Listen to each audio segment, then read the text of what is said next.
This is the best. Do you hear me? Of the Paul Finebaum Show podcast. And we welcome you to another day on the program, and what a day this is going to be. Thanks for being a part of the program. We're in the middle of the week already. The Masters set to begin in Augusta. We'll go there live. We'll make our way around the SEC. We begin with a headline that I'm still struggling with. I know April Fool's Day was 3 days ago, but Nick Saban to LeBron James, Alabama barbershop will continue. LeBron started this, and I think he's going to regret it because so far Nick Saban is beating down LeBron pretty much the same way the Warriors did last year in the NBA playoffs. I think LeBron James is a great player. There's been at least 20 barbershop type things I've seen on TV. I didn't know anybody owned that. I didn't even know he had one. I'm sorry that anybody could be offended by something that we were just having fun with, and I enjoyed it, and we're going to continue to do it. I built Uninterrupted for a reason, for us athletes to have a platform to be able to speak about, whatever we want to talk about. And I respect him as a coach, but I'd be damned if I allow someone to, use our platform or try to,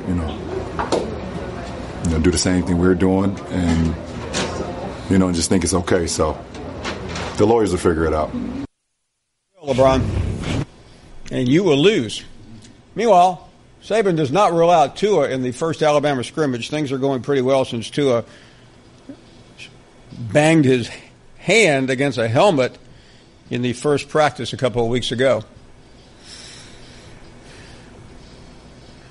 In the SEC West, Ed Orgeron says he's committed to passing more. Okay. We've heard that before. He said he and Ensminger, that's his OC, have worked things out, that it'll be about a 50-50 split. Or will it be? We'll go to Baton Rouge later and find out what Coach O is talking about. Meanwhile, Mustafa has declared for the NBA draft. At least test the waters, this is according to Bruce Pearl.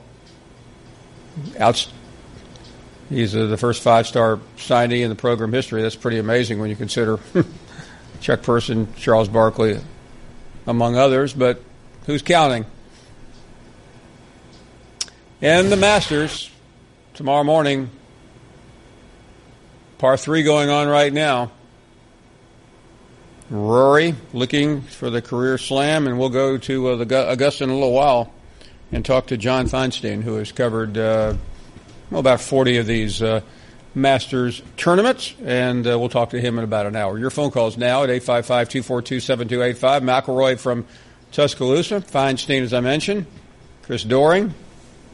Only the best on this show. Your calls, and we hope they're good, because if they're not, we will put you in detention. Let's check out Mike first in Georgia. Mike, you're on the air. Go right ahead. Hey, Paul, I had just a quick question. I enjoyed your commentary opening up there about the Saban and LeBron James thing. I wonder if you can break down maybe some of the legal issues there and why you think that the LeBron James thing is not really going to go his way. Well, I know you're a lawyer, and LeBron James is going to have to prove that he has proprietary rights to this, and I don't think there's any way he can. And I give Saban credit. Most people would say, you know what, we're not going to do it anymore. But Nick Saban basically said, you've got to be kidding. We're having fun with it. We're not really profiting from it. I think LeBron looks petty. I think he looks small, which is pretty amazing considering his largesse. And I think he just picked a fight with someone for no reason at all. I mean, if you're going to first of all we've seen so far are a bunch of letters going back and forth, even if we've seen that. I don't think this will go anywhere. I think the fact that you have the best coach in college football and one of the best players in the NBA in the headlines seems to make this into a big deal. But I really don't think much will come out of it. That's just an opinion. And let's move on. 855-242-7285. That is our number. Let's check out Matt. I wonder what Matt's talking about today.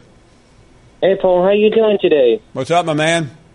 Oh, not much. You missed something on the show the other day that caught my attention. What's that? You mentioned former rivals, UT and A&M in football. Yeah. you and the guys mentioned on the show that UT would only play them if they ever got good again. I was wondering, I agree with you, and you and the guys 100% on that. I think UT would only play Texas A&M if they ever got good again. And I kind of agree with you. A&M really doesn't need them, but I don't mind playing them again. They're playing UT again just to get even with them, because I still think A&M is the better team in the state of Texas. But I have a question I want to ask you. There's two of them today, Paul. Sure. Who do you think down the road, like 5 to 10 years down the road, is going to be a better team and for them win more championships? I would probably go with A&M right now. Not by much, because I think Texas is in good shape under Tom Herman. But I think Jimbo Fisher is a more accomplished coach, and I think he's got a better situation. Hey, thanks for the call. Do appreciate it. Joe is in Red Bay, Alabama. You're on the air. Go right ahead. Good afternoon, Paul. How y'all doing today? Well, good. I'm doing all right. We had some storms last night, but it didn't hurt us here at all. But I was listening to some of the Georgia fans yesterday, and I don't know, I wrote up a little thing, just to sort of let them know how I feel about them. And, I don't really care if it makes them mad or not, but I'd like to share this with you, if you don't mind. And it's called Get Over It Bull Puppies. Georgia fans don't get it, but their football team is weak, and every time they get together, the atmosphere just stinks. The national championship trophy is in Tuscaloosa, don't you know? And when Alabama dominated you, we put on quite a show. Georgia has Jake Fromm, but Bama has Tua and Jalen Hurts. And at Bama, we're real men, while Georgia fans wear pink skirts. So shut your mouths, you Georgia freaks. You sound like ignorant punks. Y'all probably live in trailers that's filled with lots of junk. Alabama is the champs, and over Georgia we mowed. So listen to these 3 words, Bull Puppies. Roll Tide roll. Get over it, Bull Puppies. But Paul, anyway, that's about all I got today. But y'all have a good day. And hey to John, Mark, Randy, everybody there. But y'all have a good, and we'll talk soon again, Paul. Thank you very much for taking my call. Hello. Goodbye. Steve is in Chicago. Hello, Steve. How are you? Hey, Paul. How you doing, man? Love your show, man. I love you a lot. Thank you very much. You're a good guy. Hey, let me tell you something. This LeBron thing with Saban is a joke. It just is. It's like Danny Kanell wearing the UCF stuff. I know Danny Kanell. I was hard. I go, what are you wearing UCF stuff when you're a Florida State guy? You know what I mean? Yeah, well, first of all, I mean, let's try to leave Danny Kanell out of a conversation with LeBron James and Nick Saban. I don't want to confuse the audience. I mean, one's sitting at the kids' table, and the other one's with the grown-ups. But yeah, I don't claim to know anything about LeBron James other than what he does on the basketball court. He is he's certainly a major figure in this country. A lot of people follow him, and I've always admired him, but I think this is a petty, unnecessary fight that nobody really cares about other than LeBron James. Exactly. And I got one more thing to say. I'm from Chicago, and I'm an Alabama fan. Roll, damn Tide, roll. All right? You know what I mean? Good to hear from you. Thank you very, very much. Let's get the final authority on LeBron versus Nick Saban. Millie is next. Well, hi, Paul. How are you doing today? Okay. Okay. Now, I saw something yesterday on your show, and I was kind of curious whether it was a real thing or somebody made it up. Yeah. Will Alabama be playing Missouri this coming season? I really don't remember whether they do or they don't. Well, I saw a little dealie, a bracket type thing that you guys put up. Yeah, they will be. Yeah, they're playing on October 13th. Where's that game? Is that in Tuscaloosa? Tuscaloosa. Okay. Now, do you think Tiger Woods has a chance with the Masters? I'm kind of curious what you think. Well, Millie, I don't mean to sound like a professor here, but it really all depends on what your definition of a chance is. Well, I mean, do you think that he has a chance to win the whole kit and caboodle, or do you think that he's maybe gone past his prime? Well, I don't think he's gone past his prime. I think he is. He's a contender. Let me put it that way. He would not be among my top picks. So, Tiger Woods is one of the best golfers in the world. He at one time was probably the best golfer of all time. It's just a matter of whether he can string 4 good rounds together. If there's any place in the world he can do that, it is at the National. But I don't think he will win. That's my opinion on that. We are up against a break, and we'll continue with your phone calls at 855-242-7285. No more poetry unless you're Joyce Kilmer. We'll be right back. You're listening to the Paul Feinbaum Show podcast. Brandon, you're on the air. Go right ahead. Hey, what's going on, Paul? Doing great. Thank you.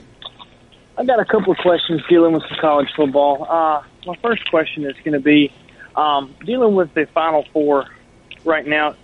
What is your take on it ever moving to 8, or are you satisfied with the Final Four?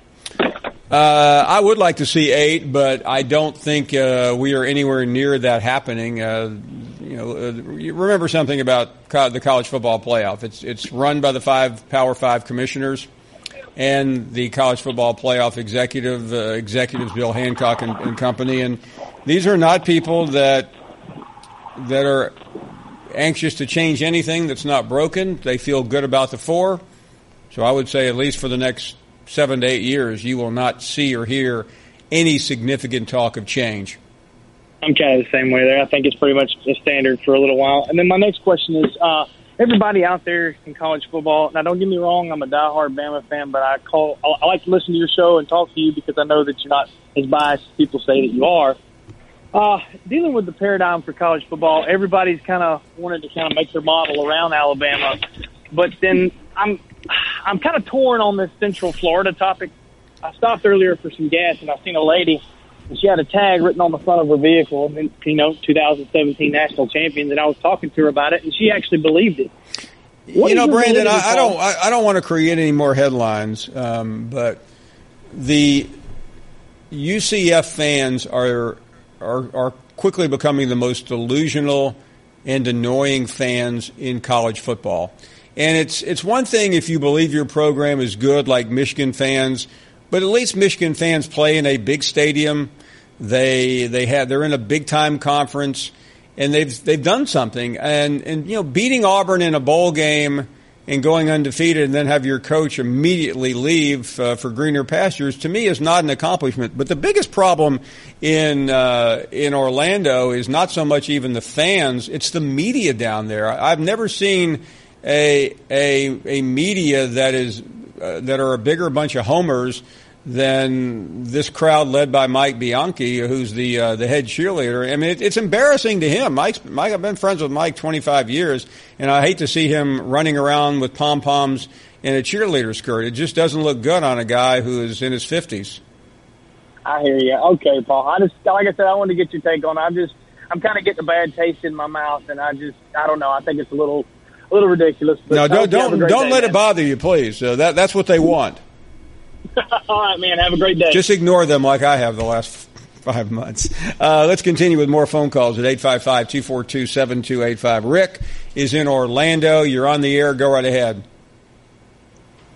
Yes, sir. I'm a little nervous, first-time caller. No one should be nervous. Nobody should be nervous to be on this show. I was just wondering about your opinion. I'm 70 years old, and I used to watch basketball all the time, pro and college. But I was just wondering for your opinion as far as raising the basket 3 to 4 feet and maybe pushing back the three-point line maybe another 2-3 feet. That's just I'm thinking maybe it would generate some more interest in basketball. Yeah, I don't think. Listen, you are correct. I mean, where the goal is now is somewhat silly when you consider the athleticism and the length of these players. But on the other one, I don't know. Moving it back a little bit. I mean, I do think the 3-point play is such an exciting part of college basketball. It can bring a team back, and it can also destroy a team when they put up needless and senseless threes. But I don't, I think what we hear more than anything, and we had Jay Billis on Monday, and he seemed to indicate there is some talk of change, is moving to quarters, and maybe going more toward international rules, but that would not include the two changes that you suggested. I was just curious as to what the percentage when they first came out with people that were making the shots from 3-point up until today. I'm just wondering if the average percentage has gone more than 50 to 70%. It's a good. I don't know the answer, Rick, but it certainly would be worth examining. Hey, thank you for the call. I do appreciate it. Really appreciate you being part of the show. Let's talk to Jeb next in Huntsville, Alabama. Hey, Jeb, welcome to the show. Good afternoon. Paul. How are you? Hey, I just wondered. I'm not up to speed on this barbershop thing between LeBron James and Nick Saban. I'm a fan of both, but what's this about? Well, it started the other day, and I'm hesitant to get too deep into the minutia until I can. I want to double check something before I do, because I don't want to misrepresent what LeBron is actually upset about. But if you give me 1 second, I just want to. It's about intellectual property, but I want to make sure I get the verbiage correctly in terms of what LeBron is complaining about. So you just heard about it for the first time, is that right? Yeah, I kind of work a different kind of shift, and I catch you, just whenever I can, but really didn't know a whole lot about it. Well, okay, so Alabama did this skit the other day. Include Julio Jones, Eddie Jackson, Ryan Anderson were among the. I'm trying to remember where this was disseminated to. That's the issue. I'm trying to. It's basically a setting in a barbershop where they're sitting there talking, and what LeBron is claiming is, or his lawyers are claiming, is that the Alabama they infringed on LeBron's copyright and intellectual property rights because this was set in a barber shop, something that he has done as well. I don't really understand how he can make that legal claim, and I think because I'm sure others are doing it because Saban and Julio Jones are in this episode. I would imagine that's what LeBron is objecting to, because you're talking about two very well-known people. But in the end, this is just an opinion here. I do not see how this is going to go anywhere. Yeah. Okay. Well, I appreciate the call. I really do. Matt is up next in Georgia. Hey, Matt. Good afternoon. Hey, Paul. I was striking, but I went to the Georgia Tech baseball game last night. I had Tom Crean come up to me and Kirby Smart come up to me and tell me to keep fighting the good fight against the biased Alabama Paul Feinbaum show.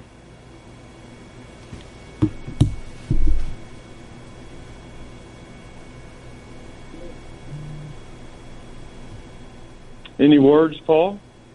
I'm afraid not. You said what you had to say yesterday. I am saying what I have to say today, which is nothing to you. What, so you're just giving up, Paul? No, I've tried to talk to you about 10 different times, Matt, and since you try to talk over me every time I do, I've decided that when you call in, you can talk and I'll listen. Well, I'm listening to you now, Paul. I don't have anything to say. Well, the problem is, Paul, is you don't have nothing to say because you know I'm right.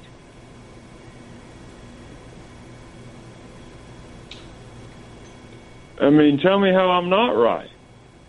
You've got Tom Crean and Kirby Smart saying that, Matt, you're fighting the good fight. You know? And then for the I-Man to call yesterday and say, we're scared of success? What rock is he living under? We're starving for success.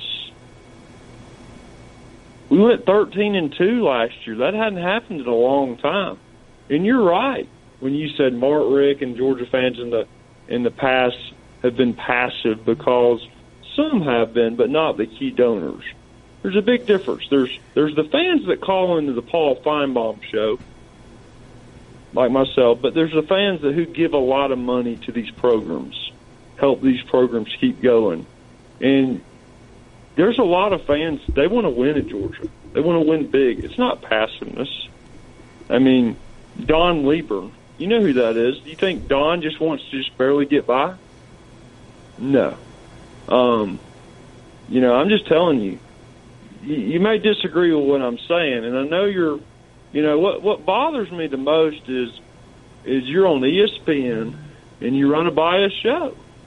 You know, and Nick Saban picks on you, and you still take it. And you say, "Oh, Nick apologized to me in private." Sure, you know. Sure he did, Paul. He made an embarrassment of you on SEC Network, and then he said, "Oh," and they had cameras afterwards, him sitting there pointing his finger in your face.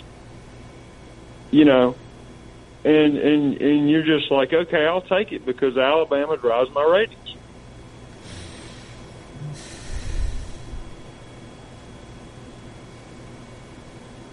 And I guess I've just left you speechless, Paul. And the thing is I'll have all these Twitter people. Like, there's this guy named Ace8 who wears a bow tie, who sits there and says, "I'm a." Hey, Matt, you been drinking today? Who, me? Yeah. I don't drink. Well, why are you so angry then? I'm just speaking the truth. Well, why so angry though? Because I'm tired. Tired of what? Georgia fans getting picked on. Oh, what are they getting picked on for, man? What are we picking on Georgia fans about? I'm calling in yesterday. And you care what other people think about your team? Not really. Well, why are you calling in and complaining for 5 minutes about it then? Matt, that's why you're calling in, is because your feelers are hurt that other callers are other bashing callers Georgia. are calling out. Right. You're really that upset because I-Man called in and said, you know, these Georgia fans, like, that's what you care about? Not really. We beat them in the SEC championship. But if you didn't care, why are you calling in begging Paul to get in a fight with you? I'm not begging Paul to get in a fight with me. Then what are you doing? Yeah. Well, I do like the Augusta National Green Jacket. What state is that in? It's in Georgia. What state is the greatest golf tournament in the world in? Georgia. 100%. Hey, let me jump in here for just a second. And one more thought. Matt, Matt, listen to me for 1 second. And I just proved something to you a minute ago, which is a valuable lesson for a young man like you. When you're engaging with someone who has done this every day, you actually just sound like a raving lunatic. When you're talking to yourself, you just simply sound like a pathetic lunatic. And Matt, your problem is you have no talent. You're a liar. You just made up this stuff about Kirby Smart and Tom Crean. And we really don't like liars on this show. We like to have fun. We like to engage in conversation. I'm a liar? We don't like people to make scurrilous, unfair, unreasonable and outrageous allegations against other fan bases' intelligence, other fan bases' socioeconomic worth, where they went to school, where they didn't go to school. This is a collection and a coalescing of a family, and you're not in this family anymore. Have a good day. We'll be back with more, including Alabama football with Greg McElroy, who won a national championship when he was at Alabama. You're listening to the Paul Feinbaum Show podcast. You're not worth a flip. Ryan, I don't know how else to say this, so I'll just say it. What is it, Linda? I think we should see other people. Are you breaking up with me on a roller coaster? Well, we do have a lot of fun. Maybe we should stay together. An emotional roller coaster? Surprising. What's not surprising? How much you could save by switching to Geico. I just need a little me time. Geico. 15 minutes could save you 15% or more. Welcome back to the program. During the break, for those of you who were listening on the radio, we Mark and what's the other guy's name in there? Randy. Showed video of Greg McElroy before he was ready to come on. And Greg, you do this a lot. I do it a lot. I don't want someone showing video of me before I'm on live. I mean, you were not told of this, were you? I was not, but Paul, you have to understand that the camera and the eye in the sky is always watching. Well, this is Big Brother. This is what it is. And Kubiak and Randy are essentially Big Brother today. If that's the way they want to play it, two can play that game. We'll find, and we'll make sure, because we're better friends with the director than they are. Yeah. We might be able to get some off-camera footage, considering they are wearing those lovely green jackets in Augusta right now. Okay, biggest story in Tuscaloosa right now, Greg. It's the battle between King James and Nick Saban. I mean, is that really a conversation piece down there where you are? No, not even a little bit, to be frank. And looking at it from Alabama's perspective, this is almost like a dream scenario. It's free publicity from the most marketable player in the entire world, regardless of sport. So LeBron James is fed up, and I think LeBron James is actually using this as a little bit of publicity for his own show, honestly, because there's no copyright infringement that's going on. LeBron James has zero legal ground to stand on. It's only bringing more attention to LeBron's show and to Alabama's show. So frankly, I actually think this is going to work out quite well for both parties now that the subject and the conversation around shop talk and the shop is now in front and center when it comes to American sports. Well, now let's actually get to real football, and that's on the field. Certainly the quarterback debate has not been as hotly discussed since Tua got hurt. What is his condition, and what do you hear, assuming he can return to some sense of normalcy in terms of what will we know, if anything, after next weekend? Well, Paul, at this point, it's far too early to really be able to tell who's leading this race. And I don't think Nick Saban ever had anticipated making a decision in spring ball. This was a competition that was going to be going on throughout spring, throughout summer. They want to chart and evaluate thousands of throws, and the only way to do that is to extend this competition as long as humanly possible. So the fact that Tua Tagovailoa is not at 100% right now, it makes it difficult to gauge exactly how this competition is going. Now, I was at practice yesterday. He did throw without limitations, which I found quite fascinating. Now, did he have the same command or the same velocity that we're so accustomed to seeing from Tua? No. But that's okay. It's to be expected. He's only a couple weeks removed from having broken a finger in his hand. So this is a long time from when they're going to make this decision. So I'm not sure it really affects the race in general, because the player that's playing best at the end of August is the guy that'll step out there in the start as the starter in the first game of the season. You hear everything. You're actually on the inside. You see practice. We're just reading Twitter to try to get our information. But yeah, you always hear one's a leader, one's a better player. All this stuff that you've been involved with, being in quarterback competitions. Does any of this really matter to Nick Saban and his staff when trying to make a determination? And when they do, how do you do it without losing one? Well, I think that's the most difficult thing that Nick Saban's going to have to deal with this year is if, in fact, he names Jalen and or Tua, however they settle this thing out. If they play both, then the likelihood is both could be a little unhappy too. But I think, too, at some point, they're going to make a starting quarterback decision. When that day comes, we're not sure when it's going to come, but it's likely to kind of lead to us assuming that the loser of that competition is going to transfer and look for greener pastures. So that's the assumption. I think that's the difficult thing for Nick Saban right now, is to give each guy a fair chance at trying to win the job. And what he's always said, what it really comes down to in regards to who's going to be the quarterback at Alabama, who's the guy that the players, the other 10 on offense and the 11 on defense, who are they most likely to follow? Who wins the team? And that's what Nick Saban has always said, and I would assume that he would use that same strategy and philosophy in this quarterback competition alone. But he has to, I think, understand that if he does name a starter too early, then one of those guys is highly likely to transfer and try to search for an opportunity to play not just next year, but maybe the year after that as well. And you know how the mindset of Alabama is, especially under Saban. He never names a quarterback unless he has to, and he usually doesn't do it, does he? No, I can think multiple times whether it was A.J. McCarron when he won the job. It wasn't until the second week of the season in 2012 or 2011, because he was battling with Phillip Sims. You remember Jake Coker didn't even seize control of the position until after the Ole Miss game. You can remember Blake Sims was back and forth with Jake Coker, and really Blake Barnett and Jalen Hurts were back and forth in that first USC game. So he's actually taken it into the season on multiple different occasions. Last year was a different story because they had a returning quarterback for the first time in quite some time. So I would assume that it might play out into the regular season a little bit, depending on how close it really is, and just in order to kind of protect themselves from allowing one guy to leave the program before the season gets underway.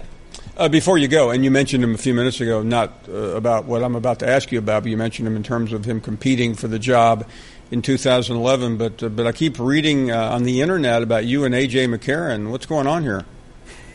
I don't know why everyone's so bent out of shape about this. I said, look, every backup quarterback that we've seen go, and it hasn't worked out so well. I love A.J. I hope he does well.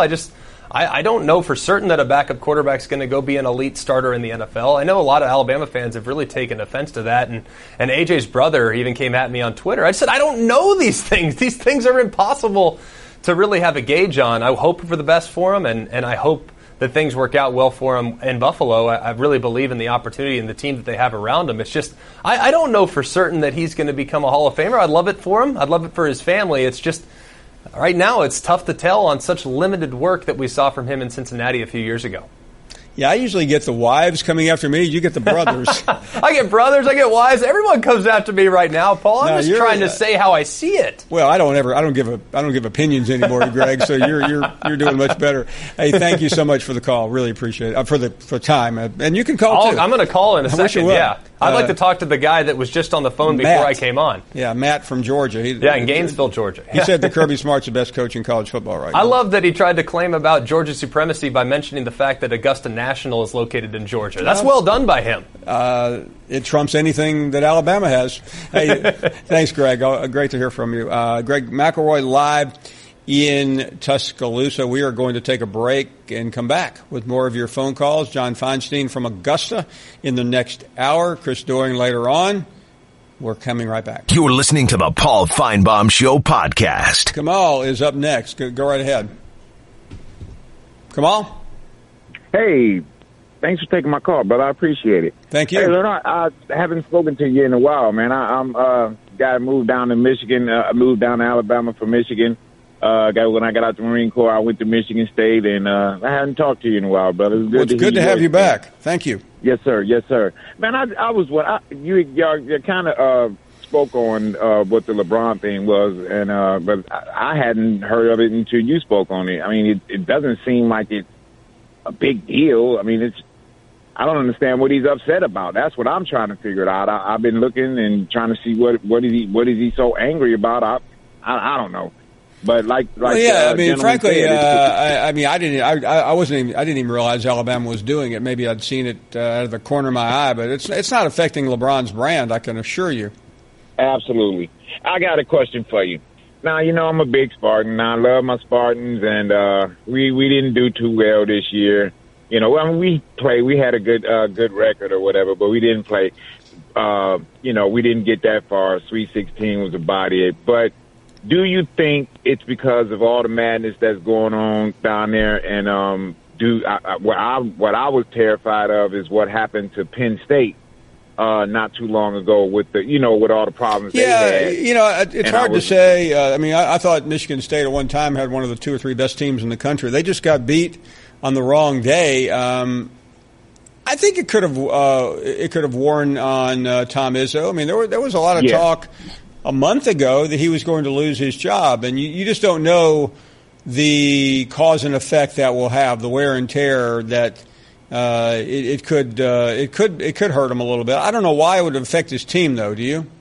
Right. You don't want to. I mean, they just played the wrong. They just played the wrong team on the wrong day. Didn't they lose to Syracuse? Absolutely. Yep, they sure did. And I don't want to blame it on the on the problems, but sometimes things like that can affect the team. I think so, at least. And I just want to say something to the gentleman. I like the way you handled that, Paul. You just let him talk, and they lost, brother. Well, to me, and come on, I don't want this to sound the wrong way, but all these guys that come in here and yell and scream, I just wanted to sit back and see how they did on their own without the help of the show. And the guy was naked without the support of all of us. Butt naked, brother. Yeah, well, that's pretty thanks accurate. A lot. Thank you. I appreciate you.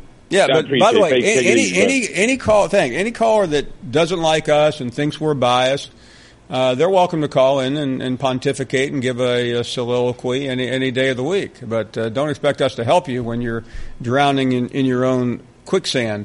Let's check out Jim in Mississippi. Jim, go right ahead. Hey, Mr. Feinbaum, how are you today? We are doing great. Thank you. Well, I'm glad to hear that. Look, I've been a Mississippi State fan for 66 of my 74 years, and I just wonder what you think the Dogs will do this year in football. Well, I think State will be really good. I think you start with the obvious, a quarterback, and this is a pretty good team that Dan Mullen left Joe Moorhead. I would expect them to make a pretty good run at the second spot or third spot in the SEC West. Well, that's what I'm thinking. I'm smart enough to know we're not going to beat Alabama. That happens about every 25 or 30 years. And like I said, I love my Dogs, but Nick Saban's the best coach that I can ever remember, and I can remember the best real clearly. Yeah, so he used to whip I us think on they're regular different. I basis. think he's a different type of coach than the Bear. But if you look at State's schedule, it's really manageable. I mean, at Kansas State, that's a winnable game. Louisiana, Kentucky could be a little tricky. Auburn at home, not easy. At LSU, extremely difficult. At Alabama, nearly impossible. But I see 9 wins on that schedule. Yeah, I think we could go. We could win 9 or 10 of them. Yeah, I mean, 10. I think 10 is possible. Yes. Maybe 11. Well, I don't see 11 wins, but I see 10. Well, honestly, I don't. You heard I qualified that with God's smiling face. But I think we can win quite a few of them. No, we talked to Moorhead last week. I like him. He's never experienced anything quite like he'll experience in the SEC, like Saturday night in Tiger Stadium. But I think he has the pedigree to do a good job, and he also has the team, which is really even more important. We have a lot to do. We'll talk. We have already been to Tuscaloosa, as some of you know if you've been with us the whole way. We will head to Baton Rouge a little bit later on, and when we come back, where you think we're going? We're going to Augusta. Talk to one of the great writers in modern history, John Feinstein, 35 best-selling books. He will join us coming up next. We'll be right back.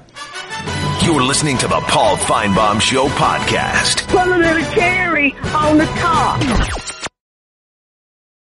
Thank you for listening to the Paul Feinbaum Show podcast. The Paul Feinbaum Show airs weekdays on the SEC Network, beginning at 3 Eastern.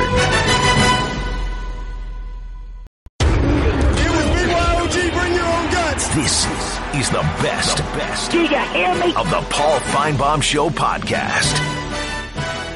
And we welcome you back to our program, and it is with great delight we welcome in John Feinstein, who is one of the most influential sports writers in the medium's history.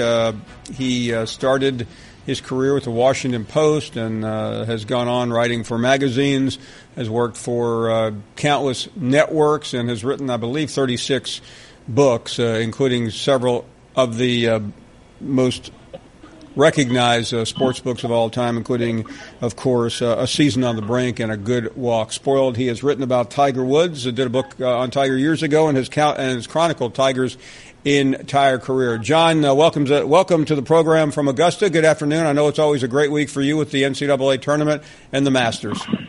Paul, it's great to talk to you. I figured we'd discuss Bobby Lee Hurt at some length. That was the intersection of John and I a couple years ago. You weren't even famous then, and neither were you. Well, no, I was closer to the end than I was the making it. But it's so great to have you on, and I couldn't help but think of you. I was watching, I don't know what network it was today, when they were talking about Tiger Woods and the significance of what he is doing this week. The author of the piece said it may even be more significant than the 14 majors that he has won, that he's been able to come all the way back. And why I thought of you, I don't know. But I am very curious, as someone who has been around Tiger his entire career, who has written about him, your thoughts on what we have seen and what we may end up seeing over the next 5 days. Well, I just don't feel like we've seen anything that really matters yet, Paul. I think it's great that he's healthy. He's played well in the last couple tournaments he was in at Tampa and at Bay Hill, and was in contention on the back nine on Sunday, which is a long way from a year ago when he couldn't really pick up a golf club. And I think that's all good. But the notion that we've already awarded him his 15th major championship and his 5th green jacket before anybody's teed it up on Thursday morning is laughable to me. I mean, nobody knows what's going to happen in a golf tournament. You give me the list of people who 2 years ago had Danny Willett winning the Masters. Give me the list of people a year ago who had Sergio Garcia winning the Masters. And to me, that's one of the beauties of golf, that if you give me a list of 20 guys right now you allow me to list 20 people who I think can win the Masters, I might not get the winner. In a tennis tournament, you give me 5, and I'll almost surely get the winner. So I think it's fine that Tiger Woods is back and playing and healthy. On the other hand, I don't think it's all that great that there's so much hype surrounding him that's a little bit unfair to him, and it's certainly unfair to all the guys who have carried the sport the last few years when he hasn't been playing because of injuries. And that's what sort of bothers me. I guess I'm a little bit the cynic, and I know you'll be shocked to hear that. Well, no, and listen, I get it. Certainly, we all know where I work and where you once worked, and certainly that plays into the narrative of people watching, and Tiger is bigger than any other golfer. But I have to agree with you, and I just want to get a little bit underneath it. Other than the obvious, why are people? I mean, these aren't just abstract people. These are a lot of credible people are saying this. Well, I think some of it is, let's be fair. Tiger Woods drives ratings like no golfer in history. I mean, when he tees it up, and if he's in contention, ratings basically double. Because he brings a lot of non-golf fans to the TV sets, and sponsorships go up, the ticket sales go up, and he's an iconic figure, and he should be. I think he's the greatest player in the history of golf, with all due respect to Jack Nicklaus. I think when he was at his dominant best, winning those 14 majors, he did things that no one, including Nicklaus, and Nicklaus would be the first to tell you that, ever did. I mean, he won the Masters by 12 when he was 21. He won a U.S. Open by 15. He won a British Open by 8. He won at least 5 events in the same year on 9 different occasions. I mean, that's just ridiculous how good he was. And then he became the scene of an accident, literally and figuratively, at the end of 2009. And his entire private life was splashed across every tabloid front page. And so people want to see if he can come back. People want to see if the genius is still there. I understand all that. What I don't understand is how many people are enamored of him, because he's never been a nice person, Paul. And he's never, he's being more friendly to other players now. He was very good as a vice captain at the Ryder Cup 2 years ago. They're trying to sell the idea that he's, an older, friendlier Tiger. I'm not necessarily buying that. For example, today he played with an amateur in a practice round who's a firefighter for a living, and it's a nice story. The notion that he would go out and play a practice round with this guy, and no doubt it was the greatest day in this guy's life. His name's Matthew Parzial, and instead of taking a few minutes to stand under the famous tree here and talk about playing with the guy, he gave somebody from Augusta a few quotes that they could print out and give to people. But why? Why can't you take 10 minutes of your time to answer some questions or do a joint press conference with the guy, which would have been really cool? So I understand the fascination with him as a golfer because he's been so great through the first 12 years of his career. I don't understand the people out there living and dying with every putt that he makes. In terms of what you've seen, and this is more analytically than what we just got through talking about in terms of who Tiger really is, what is he capable of this week? Well, as you know, he's had a lot of success on this golf course, not only winning 4 times, but contending more often than not through the years when he's been healthy. He knows the golf course well. He's played in this event, I think, 21 times. Like some of the other older players, and he's now an older player at 42. And he's hit the golf ball very well in the 5 tournaments that he's played. He's been able to, get it out there to a very respectable distance off the tee. He's hit it fairly straight. He's never been a consistent hitter of the golf ball off the tee. But the thing is, when he did get in contention at Tampa and at Bay Hill, his putter failed him. And the thing that made Tiger all those years was he never missed a clutch putt. I mean, he never missed a clutch putt. And he stopped making clutch putts after that accident in 2009. And by clutch putts, I mean putts when he had a chance in majors, because he did contend on a number of occasions. In 2010, he was tied for fourth here. He was tied for fourth in the U.S. Open at Pebble Beach. He was the leader after 36 holes in 2012 at Olympic Club. He was in contention at the PGA at Kilo Island for 2 rounds. And then on the weekends, he couldn't make clutch putts anymore. So the real test will come if he gets in contention on the weekend. Can he make putts the way he used to? And that'll be the question. And if he does that, and if he wins, then he's back. Because by his definition of success, only winning major championships matters. So all these people are writing Tiger's back. If I had $1, Paul, for every headline I've seen that says Tiger's back in some way, shape, or form, I'd be as rich as you. Thank you, John. I'm curious though, and certainly you are not afraid to say anything. That's one reason why you've been so successful, and one reason why maybe you've run into some roadblocks. But in terms of the media and the people, whether they're propagating the story or just simply disseminating it, I mean, what are why do you, other than the obvious ratings? I mean, some of these people are not part of the ratings machine. They're just individuals who are saying this. What's the motivation to look past all the obvious things that you have already detailed here for us and everyone else knows? It's a very good question, and it's funny because this morning I had a discussion with one of my Golf Digest colleagues, and I made the comment that I didn't really care if Tiger Woods played well or not. If he does, it's fine. There's a story. If he doesn't, it's fine. Other people will make the story. And she said to me, how can you not want to see him do well if you're part of the golf industry? Well, I don't consider myself part of the golf industry. I'm a reporter who covers golf, among many other things, as you know. But many of the people who specialize in covering golf, whether they be print people, internet people, TV people, radio people, a lot of them are ex-players.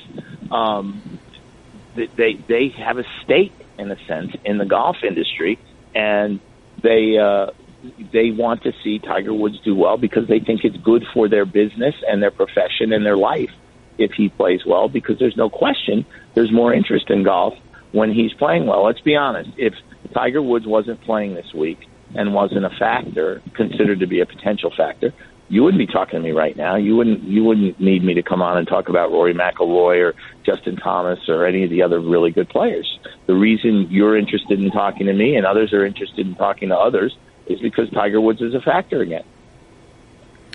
If you had to make a projection, and I'm not saying you don't love me. I think I do. Yeah. The only reason we were able to get you on is all of my bosses are currently watching the Masters. They're distracted, right? Where's he going to finish? I haven't the vaguest idea. Now, and if I did, again, I wouldn't be talking to you because I'd be lying on my island somewhere, having won millions, making good bets. But that, to me, that's the fascination with it, that we don't know. That there are guys we're talking about, whether it's Dustin Johnson or Tiger Woods or Rory McIlroy or Ricky Fowler or Justin Thomas or Bubba Watson, who's played really well this year and has won here twice, on that, like, who could finish first or could miss the cut. Because you never know in golf. You never know when a guy's going to wake up with a tweak in his back, or he lost something on the range or found something on the range. I mean, Tiger Woods could win. He could also miss the cut. I'd be surprised if he missed the cut because he knows this golf course so well. I would be surprised if he won, only because you always bet the field against any one individual. So that's more of the analysis than anything. But sometimes, listen, there have been years, as you know, John, you've covered this tournament for a couple of lifetimes. There are a couple of guys that look like, they are almost sure winners, and sometimes it happens that way. Occasionally. I will say this, the one time in the history of golf, since I've been involved in it anyway, where you were right to bet an individual against the field if you were a bettor, was that period from 99 to 02 when Tiger won 7 majors out of 11. And so the odds were in his favor during that period that he was going to win. Now, he then turned around and fired Butch Harmon as his teacher. And it took him 3.5 years to adapt to his new swing from Hank Haney and start winning majors again. So yeah, there are times when you look at guys and say he's got a great chance to win, but it's not like tennis, where when Roger Federer was at his peak and you went to Wimbledon, you knew it was going to take something extraordinary for Roger Federer not to win Wimbledon. Same with Serena Williams on the women's side. That's never the case in golf. Even when somebody is playing in a dominant way, he might not like the golf course. It might not fit his eye, or he might have a week where the putts just don't go in. What made Tiger so extraordinary was he was the exception to that rule for many years. John Feinstein, live from Augusta. Too much fun. John, many, many thanks for coming on. Always a pleasure. It's a pleasure and an honor for me to talk to you, Paul. You know that. Well, you've played a big role in... Although, what was that song they were playing coming back? Oh, that's the... come on, God. John. That's Taylor Hicks, who won American Idol 12 years ago, wrote that song for this show. I have your address. It's never been heard from again, right? Well, come on, John. I mean, he's... Let me put it to you this way. It's not as bad as the song that ESPN wrote once upon a time for my buddy Tony Kornheiser. Whatever happened to Kornheiser? I've lost track. I have no idea. Ever since he left Monday Night Football, I haven't heard of him again. It hasn't been the same since then. Well, hopefully... Doesn't he work for Michael Wilbon now? Isn't that the way it is? Once you're a Washington Post reporter, luck just seems to find you, no matter where you are. Can I tell you one very fast story about Kornheiser? I know you better believe it. Break. Years ago, I did a book with Red Auerbach, who was one of the great characters of all time. And we had a book party. And Tony's at the book party. And, the book grew out of these Tuesday lunches that Red used to have with a bunch of his pals. And so at the party, Tony walks up to Red and he says, I'm really sorry I can't ever come to those lunches. I would love to be there. I hear they're great fun. But, I'm on the radio every morning, so I can't get there. And Red looked at him and said, what makes you think you're invited? That is hilarious.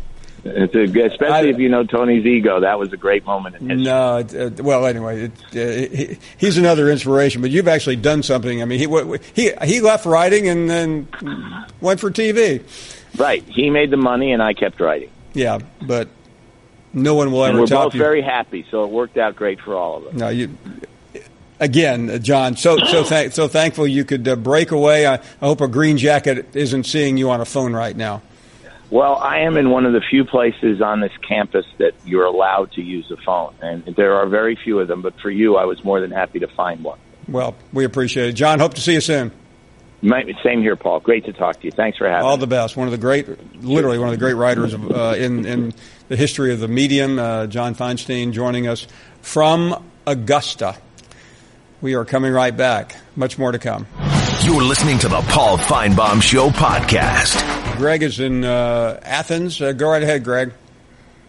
Hey, good afternoon, Paul. Thank you for taking my call. Thank you very much. I was intrigued by something the interviewer said earlier in reference to Tiger Woods and his popularity. And I think the things that made Tiger initially popular with fans did not necessarily equate to journalists because, being a journalist yourself, there are things that you want in an athlete that the fan isn't necessarily looking for, and one of those is accessibility. Greg, give me 1 second. And if you listen to this show, I know, and you will hear countless reporters say, well, so-and-so used to give us more access. That, as someone who's done both sides, that really irritates me because I think the most important thing is not what we're able to get, it's what we were able to give you. And I realize the two are connected, but I don't think the average fan cares whether John Feinstein or Pat Dooley gets access to a practice or anything. And you always hear reporters talk about that. And I know that none of them care what I have to say, but I wish they would stop because every time one of us talks about how so-and-so won't let us in, there is a disconnect with the audience. That's just in my opinion. Well, I agree with you. I like Tiger Woods because of who he was. Yeah. I think the fact that he, emerged later on in his career as being flawed, and has tried to change course and, as far as we know, hasn't had repeated bouts of whatever trouble he was in before, has made him even more attractive to the regular person because growing up, watching this guy play, he appealed to me. He came across as more of a common man, even though he wasn't chatty. He didn't come across as the country club. Greg, we don't. Well, because he wasn't. I mean, he was the son of an army sergeant. Right. So I could connect with that on my level, on a personal level. So meanwhile, Nicholas Nicholas grew up on a country club. Exactly. And he didn't start off as a train wreck like John Daly did. John was a common man, but he was too much of a common man with a drinking problem. But I just thought, when I heard that during the interview, it struck me. It gave me a negative feeling from the guy that was talking to you in reference to his opinion about that. And I think you hit it right on the nail. Yeah, and the other thing, listen, by the way, I maybe thought differently years ago, but when I watch an athlete or an actor or an entertainer, I'm watching them because of their skill, not because of what they do outside of the sport. And maybe because I know some of them now and know a lot more about those I don't know, it doesn't really, I can't say you don't ever think about it, but in the end, if you're at an art museum, do you stop and think, man, I wonder what kind of guy Van Gogh was? I don't care what kind of guy he was. Do I care that Beethoven lived a strange and peculiar life? No, I don't. He's still the greatest composer in the world. Tiger Woods is the greatest golfer. LeBron James, what he says after a game does impact young people. But when I'm watching him, I'm watching the artistic ability of him on the court. I'm not as interested in what he has to say socially. I know a lot of people are because he has influence. But I've got enough people telling me what to believe. Well, I would say amen to all of that. One last thing. I was looking at Twitter, and is it correct that you have declared Matt from Gainesville a persona non grata? Yeah, he's welcome to call in the show because I never wanted to tell someone they can't. I have decided to choose not to engage with him. Gotcha. Well, Steve Martin once had a quote about engagement, and he said, some people have a way with words and some not have way. And that would probably be Matt. Have a great day, Paul. Thank you very much. And I know a lot of people believe very strongly when they call in a show like this that it's all about them. But I'm getting selfish here. But I think some of these callers who think they know everything, I think it's time to see what they know without the assistance of myself or Mark or John or Randy or anyone else who shows up on this program on a daily basis. We are up against the break. We look forward to hearing from you at 855-242-7285. Coming right back. You're listening to the Paul Feinbaum Show podcast. You're not worth a flip.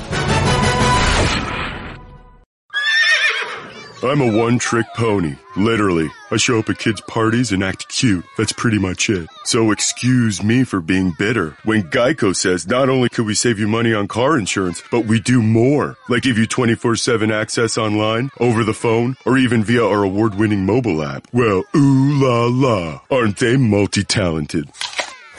Hey, I said organic carrots. Geico. Expect great savings and a whole lot more. Welcome back. We are glad you're here, and certainly some great conversation already with Greg and John Feinstein from Augusta. Well, Darryl is next.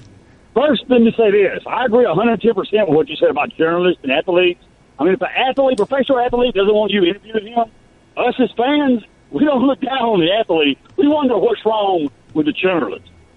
I mean, that's just the way it is. But, you know what? I agree also with that guy you interviewed about Tiger Woods. If I was picking my 5 golfers who I think will win this upcoming Masters, I'd probably go with Dustin Johnson, Ricky Fowler.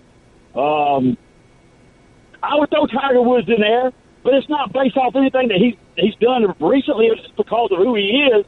I would also throw in there probably, I think Matt Kuchar's got a good shot at it. I'd like to see him win it. But my point is, what has Tiger Woods done since he won that last major? I think when he beat Rocco for the U.S. Open in a playoff.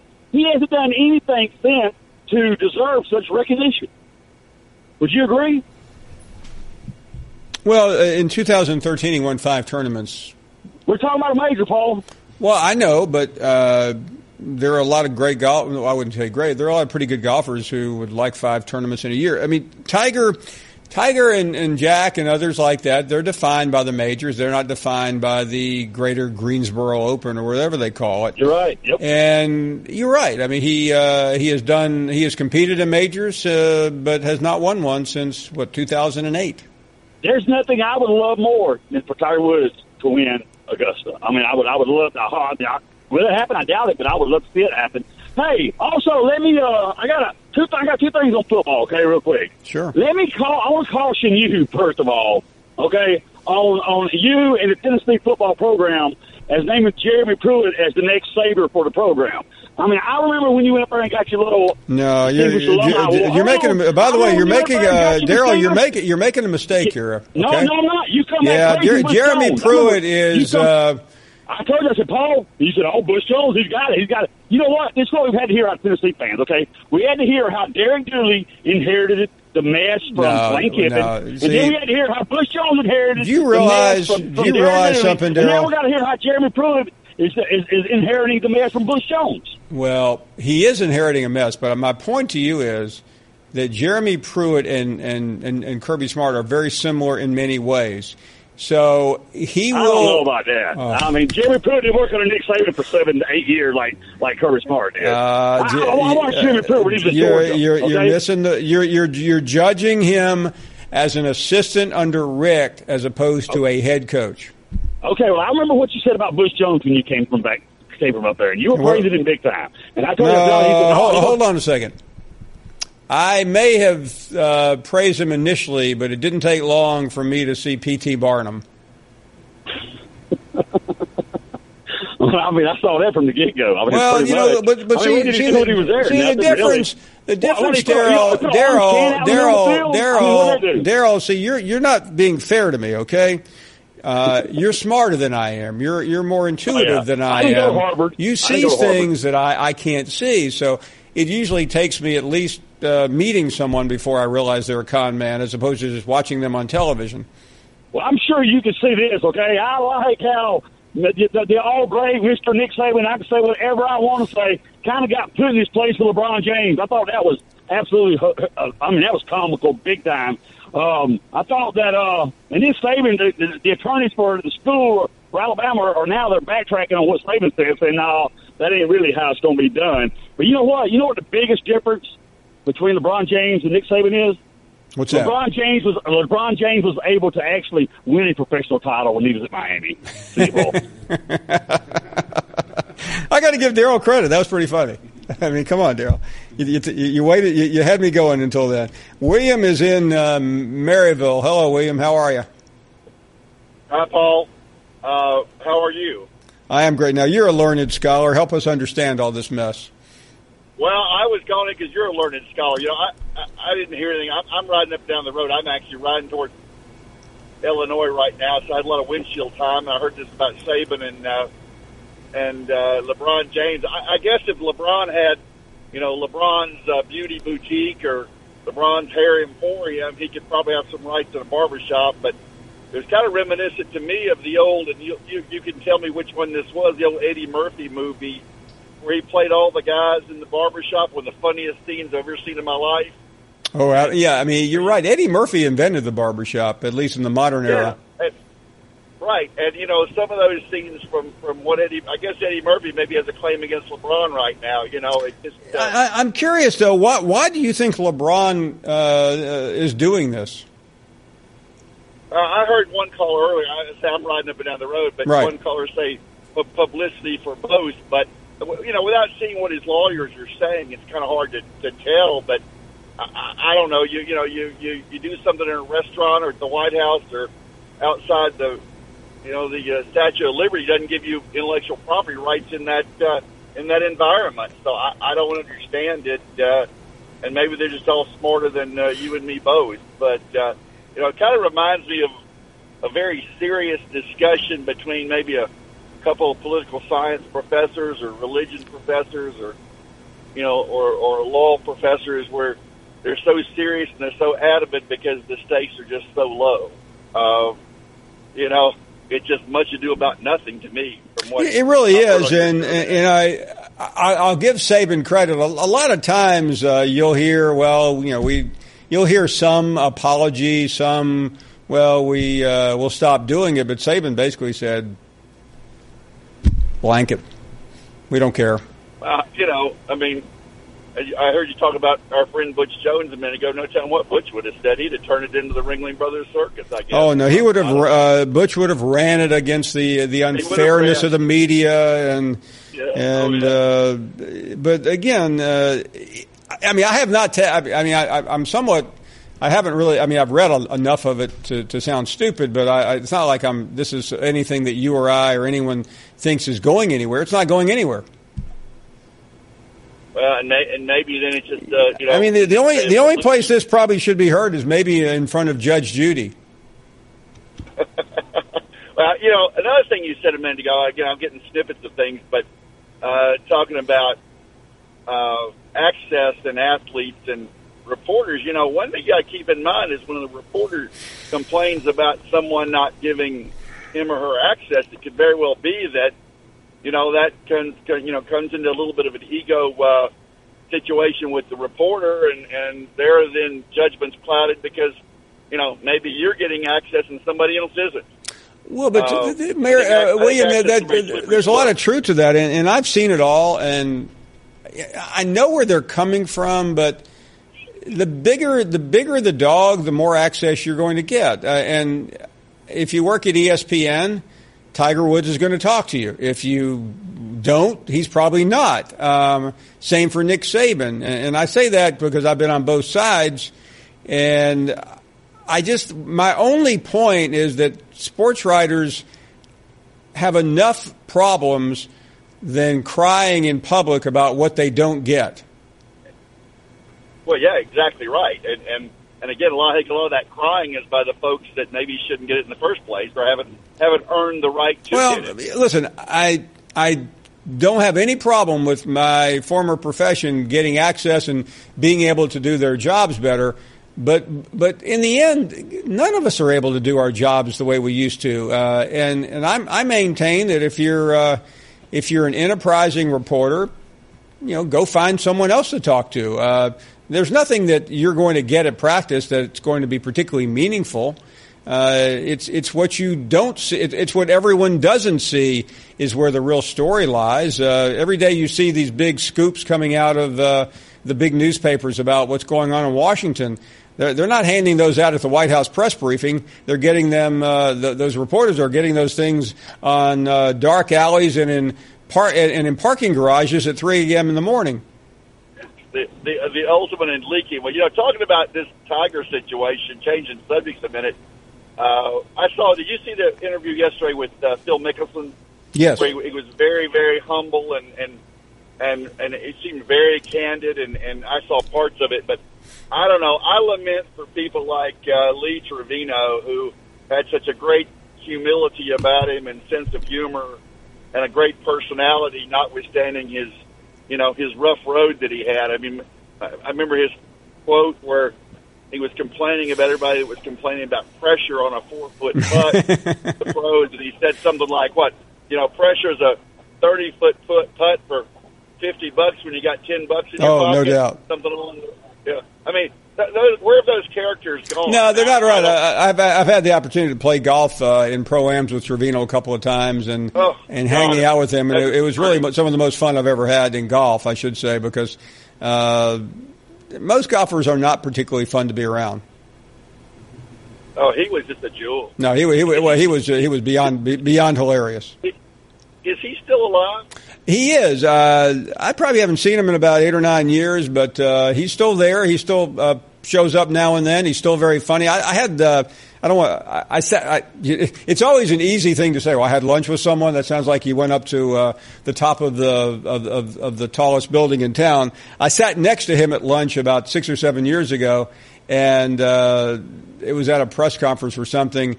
and just listening to his stories. And again, he's knowing him as I have for 15 years, you know which buttons to push, but they never get old. Hey, thanks for the call. We're up against a break, and we will talk to you in a moment at 855-242-7285. We'll head to Baton Rouge a little bit later on. We'll talk to Gus Malzahn later in the week as Auburn gets ready for its spring game. You're listening to the Paul Feinbaum Show podcast. Welcome back to the program. We are glad you're here. John is up next. Go right ahead.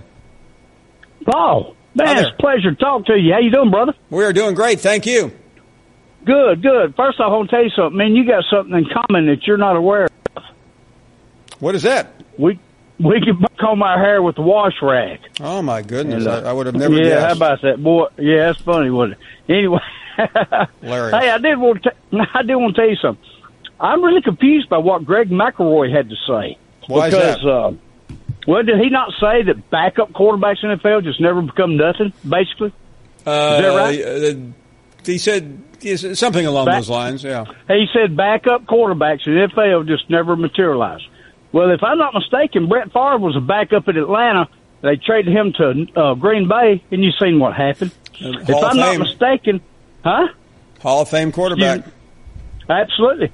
If I'm not mistaken, Tom Brady was a backup till Drew Bledsoe got hurt. And and Tom Brady's pretty doggone good.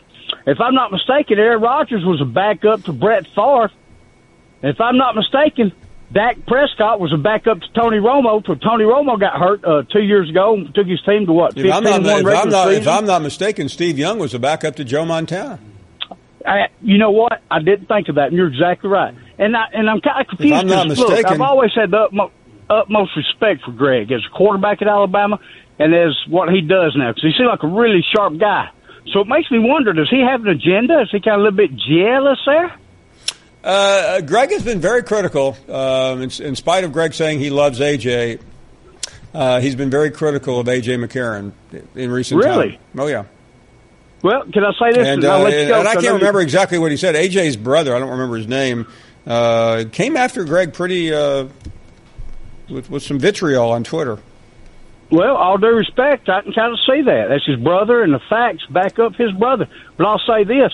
A.J. came within, the kick six or whatever it was, of winning 3 national championships in a row, which has never been done by any team in Division I or any quarterback. Now, did he not? No, if A.J. had pulled that off, he was probably going to go down as the greatest quarterback in Alabama history. I agree. And, I'm not saying he would have beat Jameis Winston in Florida State, but I believe he'd had a heck of a chance. And that kind of disappointed me in Greg. It really did because, hey, look, I drive a truck for a living, Paul. And so I know Greg's got more access to information about what he does for a living than I do. So it really disappointed me in him, if that makes any sense. Well, hey, by the way, let me read this to you, John. This is what Corey McCarron, I apologize for not knowing his name. He played briefly for Alabama before transferring. He said, sad to see this, man. I've been in the same seats with you, Coach, as you with Coach, preaching family, whether it's jealousy, envy, or whatever. You don't say that about family, about those who rep the crimson and white. But he will continue to win and shine, and when he does, don't say a word. So, Corey clearly not happy with Greg McElroy. Yeah. I mean, Greg gives an opinion, but he's been very critical of A.J. McCarron as a backup quarterback. I mean, listen, I think the fact that A.J. McCarron is still working in the NFL is pretty remarkable. I do too, and I'll say this: listen, Paul. I've listened to you since 1990. Man, I lived in Huntsville, and I could barely pick up AM WJOX, the Jock station. John, I hate to run, but thanks for the call. Really appreciate it. You're listening to the Paul Feinbaum Show podcast. Put a little cherry on the top. It was BYOG, bring your own guts. This is the best Do you hear me? of the Paul Feinbaum Show podcast. We welcome you back to the program. Glad you're here, and what a program it has been so far. We still have more to go, and more of your phone calls at 855-242-7285. John Feinstein joining us earlier from Augusta. Steve is up right now in Knoxville. Steve, good afternoon. Thanks for taking my call. My arm's asleep from waiting on you. Well, I'm sorry. I'm glad you made it on. Hey, me too. Been watching the show for a while. I had two questions. I'm an old Tennessee grad, and I've been watching that football program since I was born. And I think we ought to bring Sexy back in the truth with old Feinstein. I thought he hit the nail on the head with Tiger Woods. I mean, come on. You know, that guy's done okay in a couple of tournaments, and all of a sudden they're putting the weight of the world of the Masters program on him of bringing golf back. What's going on in golf? Well, I think he's right about a couple of things. I think some of it is really creating a false narrative, and I think CBS, whether it's ESPN or anyone, is playing a role there because he is the biggest name. And, golf, I love it, you love it, but it still has a fairly limited audience. The difference between Tiger playing well in a tournament and just a normal tournament are significant. I'll never forget being in Augusta in '97 when Tiger won and he lapped the field. It was a cultural event. It was an awakening. And the next time Tiger wins a major, it will be the same thing. So I think you tend, and the media tends to be hyperbolic anyway. So the idea that Tiger coming in second 3 weeks ago and being a favorite or one of the favorites just naturally cranks up the adrenaline and hype machine to a close to a DEFCON 1 level. Well, I guess people are pretty easy because common sense really. It kind of brings me to my question about University of Tennessee football. That place has been a train wreck since, Phil Fulmer got lucky in '98. Now, don't get me wrong, I'm a graduate and taught there, but still, I watched that whole season and got kicked out of a bar in Ojai, California when they laid the ball on the carpet against, I think it was Arkansas. But if Chris Pruitt guy, I've never seen a bunch of more gullible fans in a university, and I don't mean to talk bad about your alma mater either, but I'm somebody I've watched these ball players over there and taught them, and I want to see them get a program over there that matters to them, and when they're seniors, they can walk out of there with their head held up and their injuries, and they ain't going to the pros. I want to see Tennessee turn it around, or we're going to have to split the SEC up into an A league and a B league and put Tennessee down there with Kentucky and Ole Miss and Vanderbilt and these teams that aren't going to come on. I'm worried about them, Paul. Well, I've been wrong before, Steve. I happen to think Jeremy Pruitt is off to a good start. Now he went 0-8 in the SEC last year, so what is a good start? But I don't. But I think that school has had so much mismanagement in the past 10 years or more that it's coming from the top. Oh, right. Absolutely. Listen, you know it. You live there, but the number of chancellors that have come and gone, the ADs. So I happen to think they're in good shape right now without John Curry, that's for sure. But it will not be quick. Well, the only thing I like about Fulmer, and I was a Pat Head Summit fan for AD. I thought she'd have been a good one. But at least with Fulmer, he's got his heart in football, and he's got his heart in himself. So, I'm sure the football program will do better. I just hope it's. I'm just for the kids. They don't get paid and they get a lot of injuries. That I taught Kurt Magid, and I watched that young man hurt his knee and hurt his shoulder in the same season, and he never missed class. So I just was. I wish they would figure out a way at Tennessee to, do right by these kids that bring out these 100. We have crowds of 105,000 people in a losing season. You know that. You've been there. And I just would love to see Tennessee start to come back in what it was during the Neyland years, like Alabama did with Nick. Because when Nick came on, they was down at the bottom. Oh, they sure did. You're absolutely right. Hey, listen, Steve, thank you for the call. Really glad to talk to you. All right. You got it, bud. Talk soon. Randy is up next. Hey, Randy. Hey, Paul. How you doing? We're doing well. Thank you. It's been a fun show.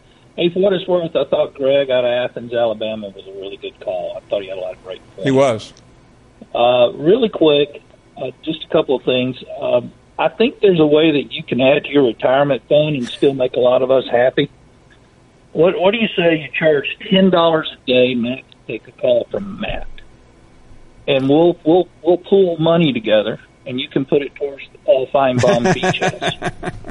Well, that's the best idea I've heard today. Well, anyway, I'm sure he means well. A couple of things, and I actually, that was the biggest reason I called it seriously. I mean, that guy, as a Georgia fan, he drives me crazy. I mean, he just, Daryl says things that makes my head want to split, but that dude's off the chart, so enough on him. I hate bringing him up because I think he feeds off this. Just a couple real good quick points. I'm not a LeBron fan, never will be a LeBron fan. And, somebody else called up a little earlier and pointed out the Eddie Murphy movies. There's 4 movies called Barbershop, and with really unimaginative names. Barbershop 1, 2, 3, and 4. And, so, and the format's in a barbershop. Cedric the Entertainer was the guy that was behind that. So I'm not getting where LeBron's coming from because this is not an original idea. I don't think anybody cares. And really, seriously, he ought to just kind of be quiet and focus on basketball. Well, no, listen, LeBron. I don't want to go Laura Ingraham here, but LeBron has every right to express his opinion on anything. But this is really petty though, because there's no real gain for the. I mean, it's not like anyone's profiting millions off of his likeness. Or anything else. I mean, this is a fun episode that Alabama's putting out on social media, for heaven's sake.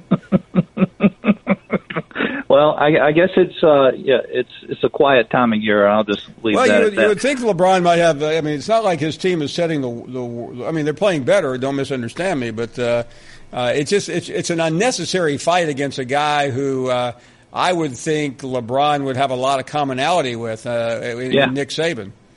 Yeah, totally agree. I hadn't gotten this from the time that it came out. Hey, just a quick question for you. Yeah, and this is just, and I can't remember if you ever really came out and said who you really wanted at Tennessee. But in watching the show, and I didn't catch them all, but I caught a lot of them. My gut told me that you really wanted Mullen at UT. Well, I think he would have been a great choice, and I think it's come out now that he was waiting in the wings. If he had not gotten the Florida job, he would have been at Tennessee.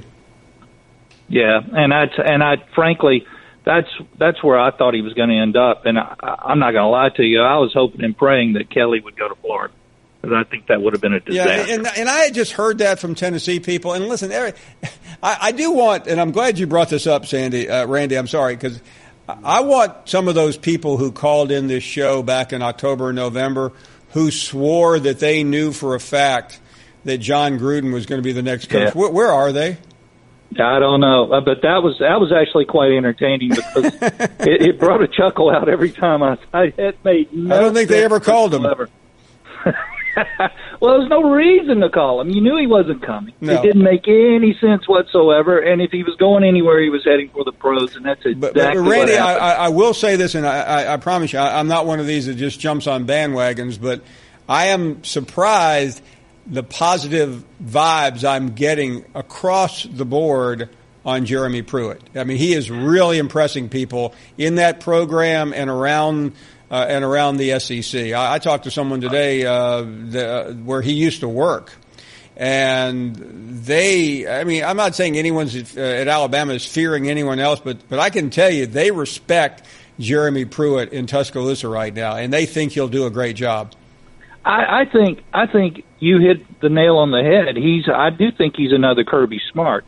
He just has a couple of disadvantages. One, if he had gotten to Tennessee before Kirby got to Georgia, then he would have the jump. No, you're right. And the other part, and he doesn't have the recruiting base in state. No, there's no that way. Smart does. So it's going to take longer. And if UT fans will suck it up, I think he's going to get Randy, them there. Tennessee has to become a national brand again, and I know some Tennessee people think they have one. They don't. That was they need to build it back. They're capable of it. It's been done not that long ago, but Georgia is way ahead of right now of everyone but Alabama. Hey, really appreciate the call. We're up against a break. Can't wait for you to join us at 855-242-7285. We're heading to Baton Rouge. What's up there? They have a quarterback yet? We'll find out when we come back. You're listening to the Paul Feinbaum Show podcast. Okay, folks are back with us. Everyone's back with us now. Let's head to Baton Rouge, and Chris Doering is down there. Pro Day occurred today in Baton Rouge. So certainly some pretty good athletes to hear about down there, and also Chris doing a tour of the SEC. So, Chris, let's bring you in here and talk about, first of all, the Pro Day. What happened down there, and who looked good? Man, I tell you what, there were a few guys that kind of stood out. You know, this is totally different for the most part than the actual on-field play. We're talking about the measurables. So one of the guys that stood out, Christian Lakature, 41 reps at 225 today. I mean, the record at the Combine is 51. Had he done this at the Combine, he would have been 7th all time. But 41 is a pretty impressive number. Obviously, a guy that's looking to find his way to the next level.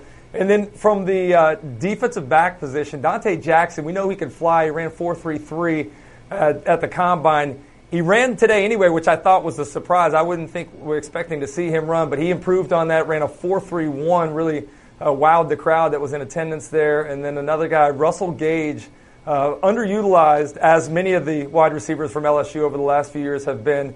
Well, Russell Gage had a 39-inch vertical leap and then backed that up with a 4.42 40, so really nice job by him. But, you know, in terms of other things I thought Darius Geis did a nice job today. They utilized him out of the backfield, running some routes. We know he can catch the football. He's done that his whole career at LSU, so I thought he did a nice job.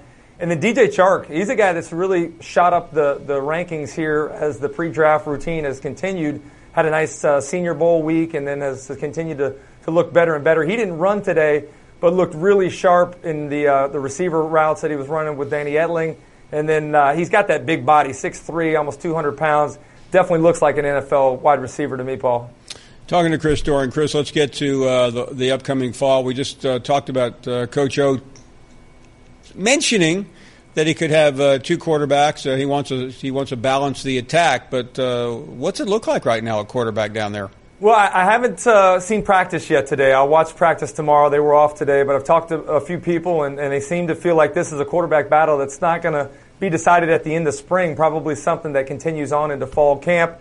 I expect, and the people that I talk to expect, Miles Brennan to probably be the guy. He benefited from some significant time last year, and so I think he's the guy that most people are counting on being the quarterback next year. But the real story is this idea that LSU is going to open it up. I mean, how many years have we heard that they were going to open it up? But this year seems to be truthful because not only are they desiring to have a more passing efficient offense, they're questionable about who's going to be able to man the running back position. Obviously, Darius Geis is leaving some big shoes behind. They feel like it's their advantage to be able to throw the football, open things up, and take advantage of the skill that they have on the outside. We just showed the schedule, Chris, and again, this is what we do in the spring and summer. But you know that Miami game is the first game, and they have some issues when you look at that. At Auburn, at Florida, Georgia at home. I mean, you really don't need to say Georgia. State at home, Bama at A&M to end the year. I mean, there's some landmines all across the board. Yeah, they don't have the benefit of an easy crossover schedule this year, do they, with Georgia and Florida on there? We know that they're going to have to go through that meat grinder of the SEC West season. It is, I heard you guys talking earlier, it could get out of control if things don't start fast early on, but they're going to really depend on the defense this year. Had a chance to sit down with Devin White and Greedy Williams today and talk a little bit about what they're doing defensively. I also spoke with Dave Aranda, their defensive coordinator. He's excited. You could feel the excitement with which he kind of spoke about this year. Really talked about in year one and year two not being able to put much of the defense in, very vanilla early on because he wanted the guys to play fast. Didn't feel like they had the capacity at that time to really take in everything he wanted to do. But this year, they're installing a lot more of the playbook, that defensive playbook that he wants to have in. And he also noted the guys they have on the outside of the defensive line there. Feels like those guys were recruited as all outside linebackers, now playing the defensive end position, but their skill sets allow them to play in space a lot better. So they're going to do a lot more different things with pressures, with them coming and dropping into coverage. So he seems to really feel excited about this year, and I think that's obviously going to have to be the strong side of this LSU team as they try to develop the offense. Chris, before you go, you live in Gainesville, and I know you keep up, of course, with the Gators. What can you tell us about what you've seen and heard this spring? Well, I had a chance to visit with them last week, and this is an offense that still is trying to develop. I think Coach Mullen talked about their heads kind of spinning with all the installation right now. The quarterbacks, I watched some of the practice last week and the reports that I got from the scrimmage last week. Quarterback's really not very good. Dan Mullen described it as a herky-jerky kind of offense, but yet he's not panicking. He's very confident about their opportunity this year and to find a quarterback. He thinks that this is a wide receiver, or excuse me, a quarterback group that's as good as any that he's been around. They just need to learn how to play a little bit more effectively and efficiently, looking for them to be much more accurate than they've been in the past. So you're talking about two guys in Kyle Trask and Felipe Franks that have the size, they got big arms, but now can they learn how to play in this offense? And can they protect up front? The offensive line was miserable at times last year, really didn't look very good against the Florida defensive line, but you never can tell when your team's scrimmaging against one another. Is it because the defensive line is good, or is the offensive line just that deficient? I know, Chris, you've been roaming around the SEC. It's still early. We still have this weekend next and one more of spring games. So I realize who the best teams are supposed to be, but what else have you been picking up? Yeah, I think interesting stories, obviously, with the new coaches. I'm heading to Little Rock this weekend to watch Chad Morris and that Arkansas offense. Interested to see how the crossover from the old roster does in this new style of spread offense that he wants to run there. Then I'll head to Missouri the next weekend, which another big story there. What does Derek Dooley's offense look like? Josh Heupel heading to UCF to become the head coach. So interested to see how they do, minus Heupel, minus Jamon Moore. But I'm really excited to see. Obviously, I think we believe that Georgia and Alabama are the top two teams in the conference. I think Auburn's got a great chance to push them. I think they're going to be tremendous in their front seven, particularly the defensive line. Can they find some consistency on the offensive line? They lose a lot of talent up front, and obviously they gave up a ton of sacks last year. They got to do a better job of protecting Jarrett Stidham this year. Chris Doering, thanks for the time. We'll see you soon, Chris. Always appreciate it, Paul. You got great stuff there. I'll talk to Gus Malzahn later in the week about Auburn's spring game. Your phone calls continue right here at 855-242-7285. We've been to Augusta. We've been to Tuscaloosa. Just got through stopping by Baton Rouge. Where will we go next? Stick around. You're listening to the Paul Feinbaum Show podcast. You're not worth a flip. Next. You're holding up the line, ma'am. What did you say? You're next in line for the water slide, ma'am. Feet forward and enjoy the ride. Okay, dearie. This does look fun. Whee-oh! You melted me. I've melted. The Wicked Witch of the West on a water slide? Surprising. What's not surprising? How much you could save by switching to Geico. See what you've done. Oh! Geico. 15 minutes could save you 15% or more. We welcome all of you back to the program. We are thrilled you're here, and let's get to the calls again at 855-242-7285. And who wants to be next? Well, good afternoon, Paul Feinbaum. That's what I like about this guy. You don't have to call his name. You don't have to do a dog whistle. You're dependable. You don't have to wait for me to flush the toilet or finish peeing off the porch or anything like that. When the bell rings, you go to the center and you start slinging elbows, gloves, knees, feet, and if you can bite that rascal on the neck, bite him. That's what you do when the bell rings. And all you callers out there, all you new people out there that's just finally getting through, when the bell rings, you do something. And because Paul's going to say, John from Saskatchewan, that's your cue. And if you're not John from Saskatchewan, just talk anyway. Just talk anyway. You know, Paul, there was something very cool happening on the radio show earlier, and it was when you were not talking to Matt, but it was at the end of his call. Right there on the radio, now I don't know what came over TV, but right at the end of the call on the radio, there was a slight thump. I don't know if it was on the mic stand or the mic, and then this nice little roll of feedback come out, and then it just died out. It was impressive. I mean, when you can control the tones like that, that's dynamic. That was impressive. I mean, that was a Jimi Hendrix moment, controlling the tones, Paul Feinbaum, thank you and so the much. engineers. It was badass, I'm telling you. And then this thing about YouTube and this girl hollering, "You're editing my videos." Do you remember when Legend called and said you were editing his phone calls on the radio? And he was irate. You remember that? That was great. I do remember 1990. Now, who would call up and say, "Do you remember when you was on the radio in 1990?" Of course you do.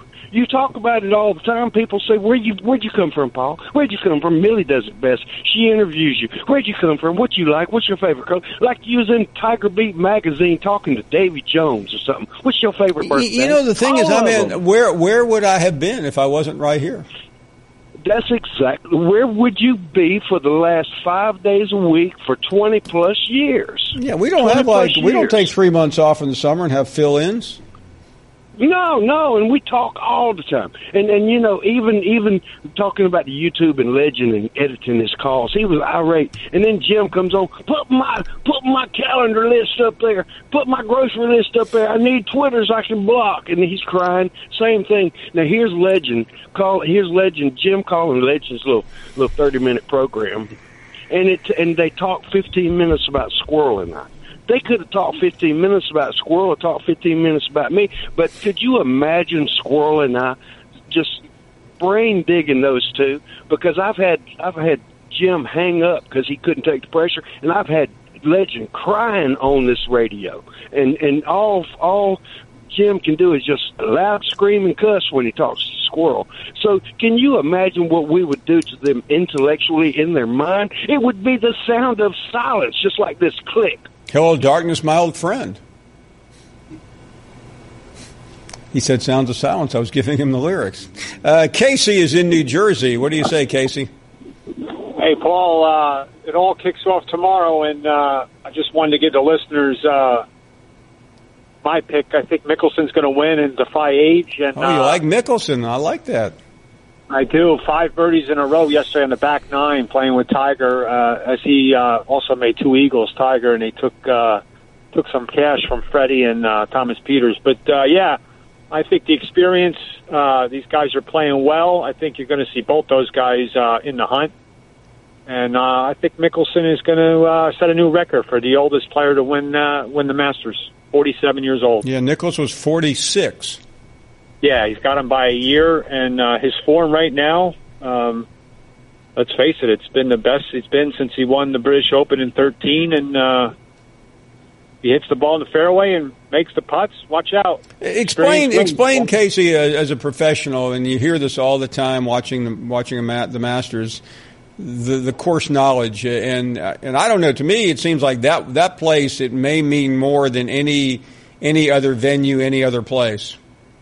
Yeah, I mean, it's one of the few courses where you can have a wedge into the green and still have to hit it 20 feet in the center of the green, because if you go for the pin and pull or push it a yard or two, you have no up and down. You have no chance of getting it close, and it's a bogey with a wedge in your hand. So experience matters. They know when to go for the flag, and they know when not to, and they know where to miss it. So if they're, off the tee in trouble, they know where to hit the second shot so they can get up and down for par, rather than a 23-year-old going in there attacking the flag and hitting it over the green and making a double bogey. So it really matters there, the slope and the experience. I mean, the more you play there, the more you hit the same shots year after year.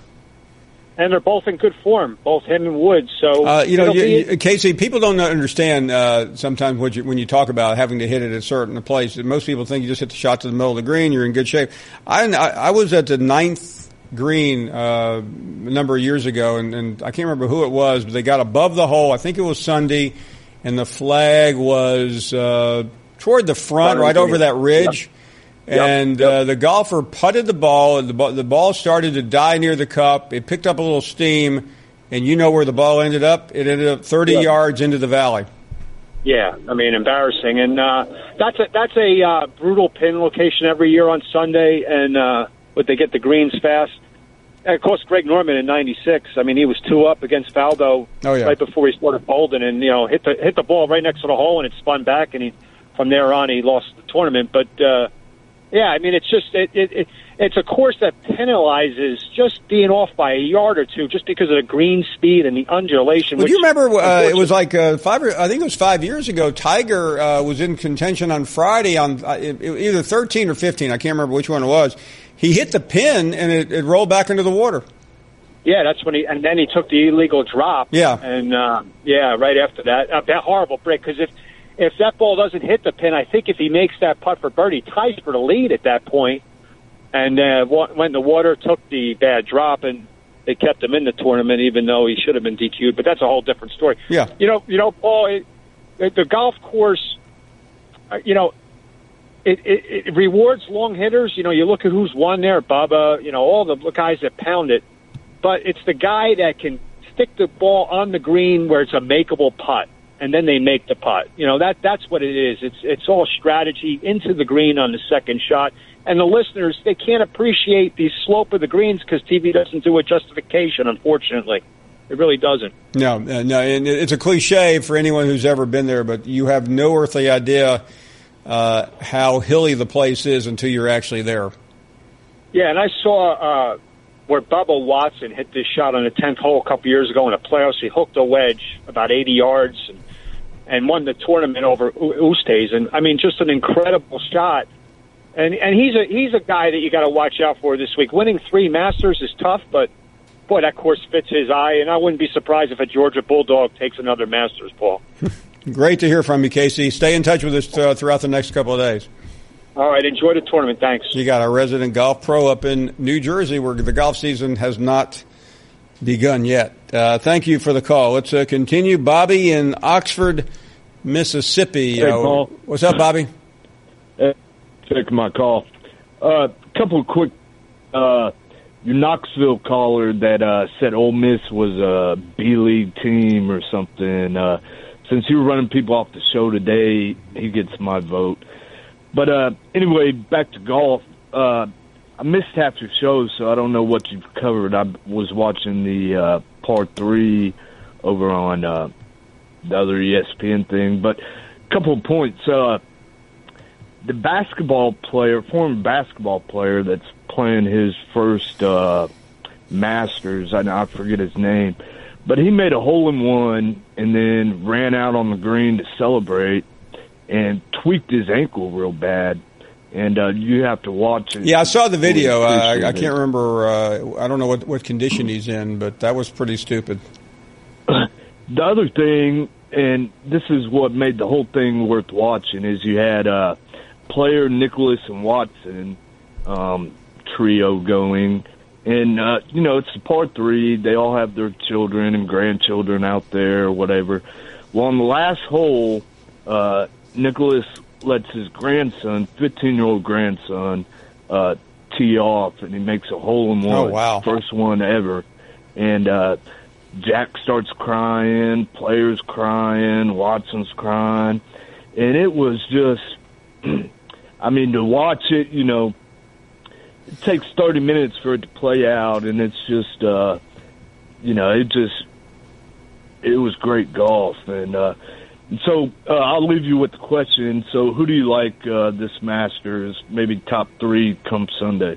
And I'll listen. Thank you very much. Yeah, I mean, if I could only pick one person, which I guess I can only pick one person, I'll go with Justin Thomas. Thank you for the call very much. We are heading toward a break right now. Your phone calls continue at 855-242-7285. We are coming right back. You're listening to the Paul Feinbaum Show podcast. Welcome back to the program here. It is Wednesday, and we've had a busy show. A lot happening here. Let's continue with more calls at 855-242-7285. Michael is in Arkansas. Hello, Arkansas. Hello, Michael. Hey, Paul. How are you today? We are doing great. Thank you. You're my second favorite Paul in all of football broadcasting after the late great Paul Eels. Oh my goodness! What a legendary figure he was. I had the honor of being his sports intern for 2 years in college. Nicest man you ever want to meet. I had the pleasure of meeting him many years ago, and I would agree with you. And not only that, he was just a spectacular broadcaster. Even though I'm an Arkansas boy, second only to Keith Jackson in calling college football. But tell me something, Paul. Chad Moore's coming in. How am I going to explain to my kinfolk what it means when the ball's in the air, if he's going to do the spread offense. Well, the easiest way to explain it is your team is actually going to start winning games again. Gee, I would hope so after Bite Mila is gone and 3 yards and a cloud of dust and everything. Well, do you think they're going to give Chad Morris a cell phone after what happened with Houston Nutt and Petrino? Is he going to get a cell phone? I think he's going to do it. I think he's going to check all the boxes. I like him so far. Alrighty, one last question for you, Paul. I'll let you go. And I've been trying to get on for years, but you don't think Chad Morris is going to have an issue like Jack Cronin, like lose to the Citadel in the first game and get fired? Oh, that's right. Broyles ain't here no more, right? Thanks for the call, Michael. Appreciate it. Let's talk to Christopher. Christopher, go right ahead. Hello, Paul. Christopher Walken calling. Oh, well, good to have you drop by, Christopher. South Florida, down here filming a movie down here.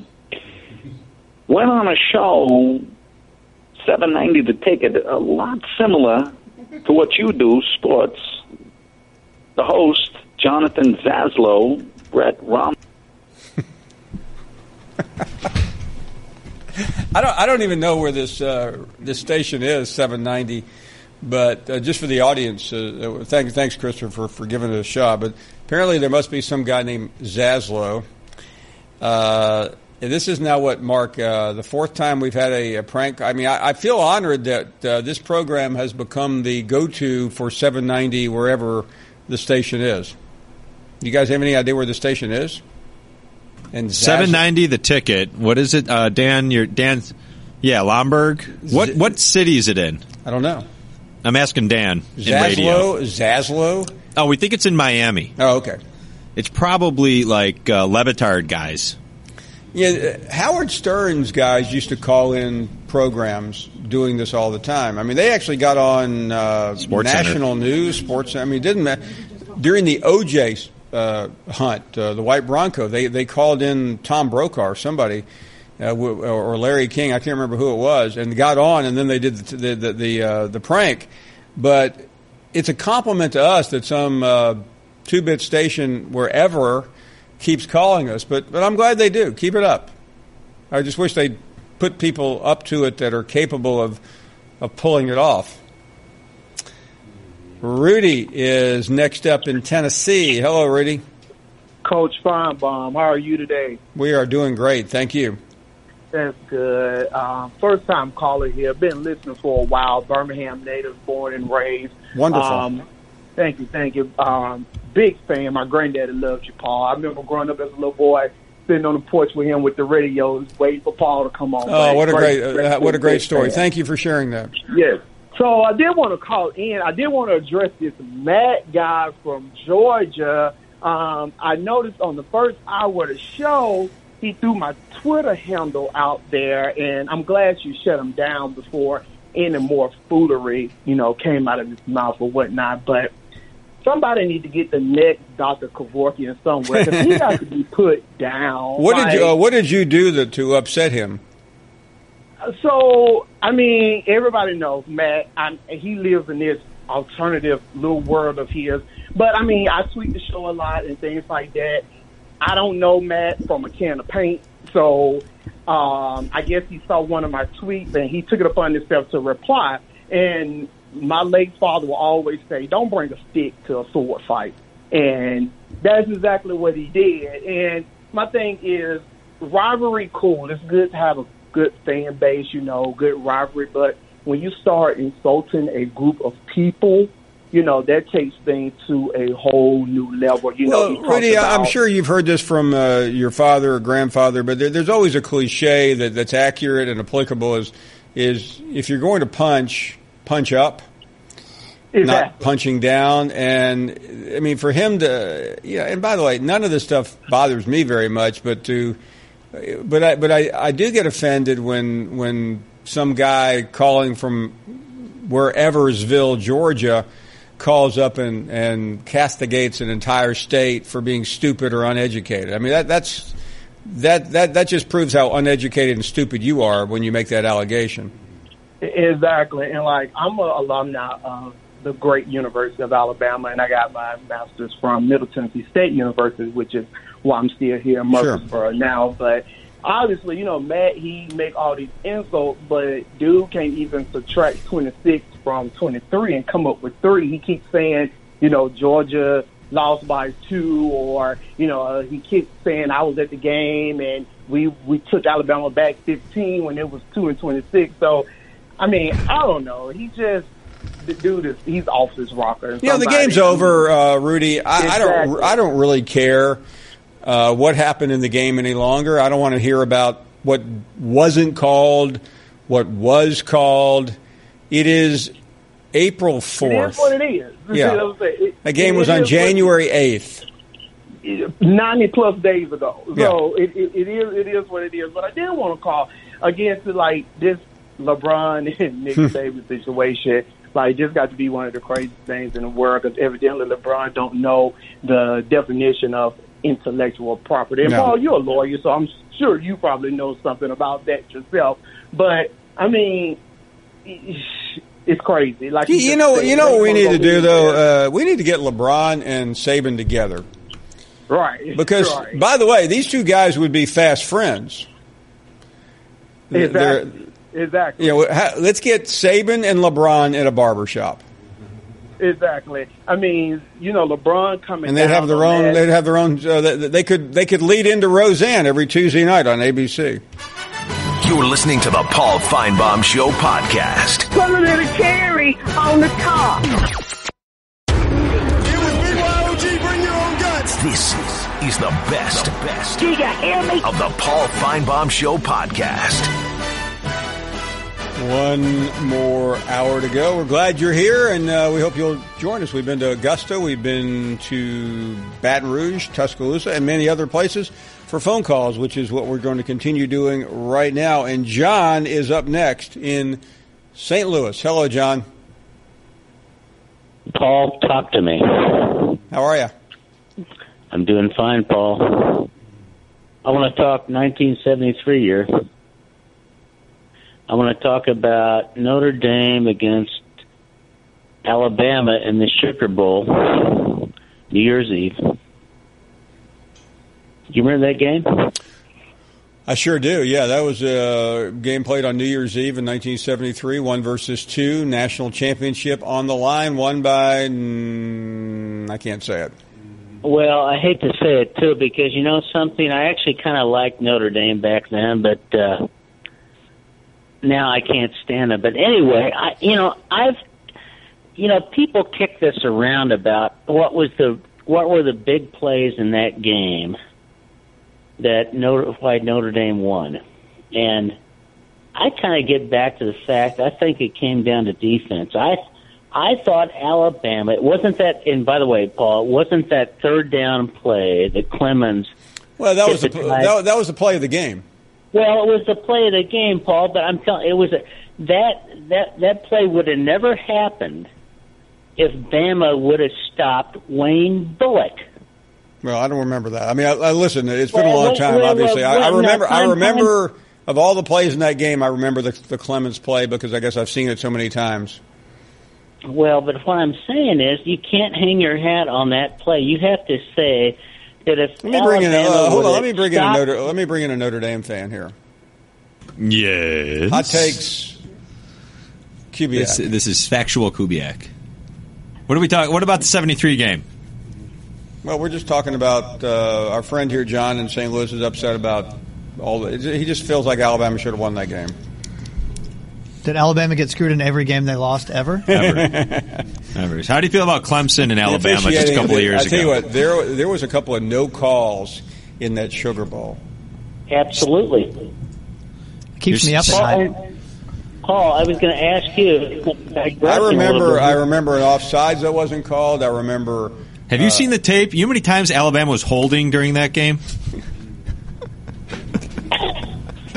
I mean, you weren't even born yet. I get it. Well, getting back to the main point is Notre Dame had no. By the way, John, let me make one more point about that game, and Kubiak can take this or not. Alabama may have lost that game, Mark. But they have the championship. But they won the national championship that year. That's right. It's on, what is that? Is that number 8? Who cares whether they 9? lost the game or not? I mean, Randy, hot takes heritage. Does it matter if you lose the game if you still win the national championship? Apparently, in Alabama, it doesn't matter because they win it every year, no matter how many losses they have.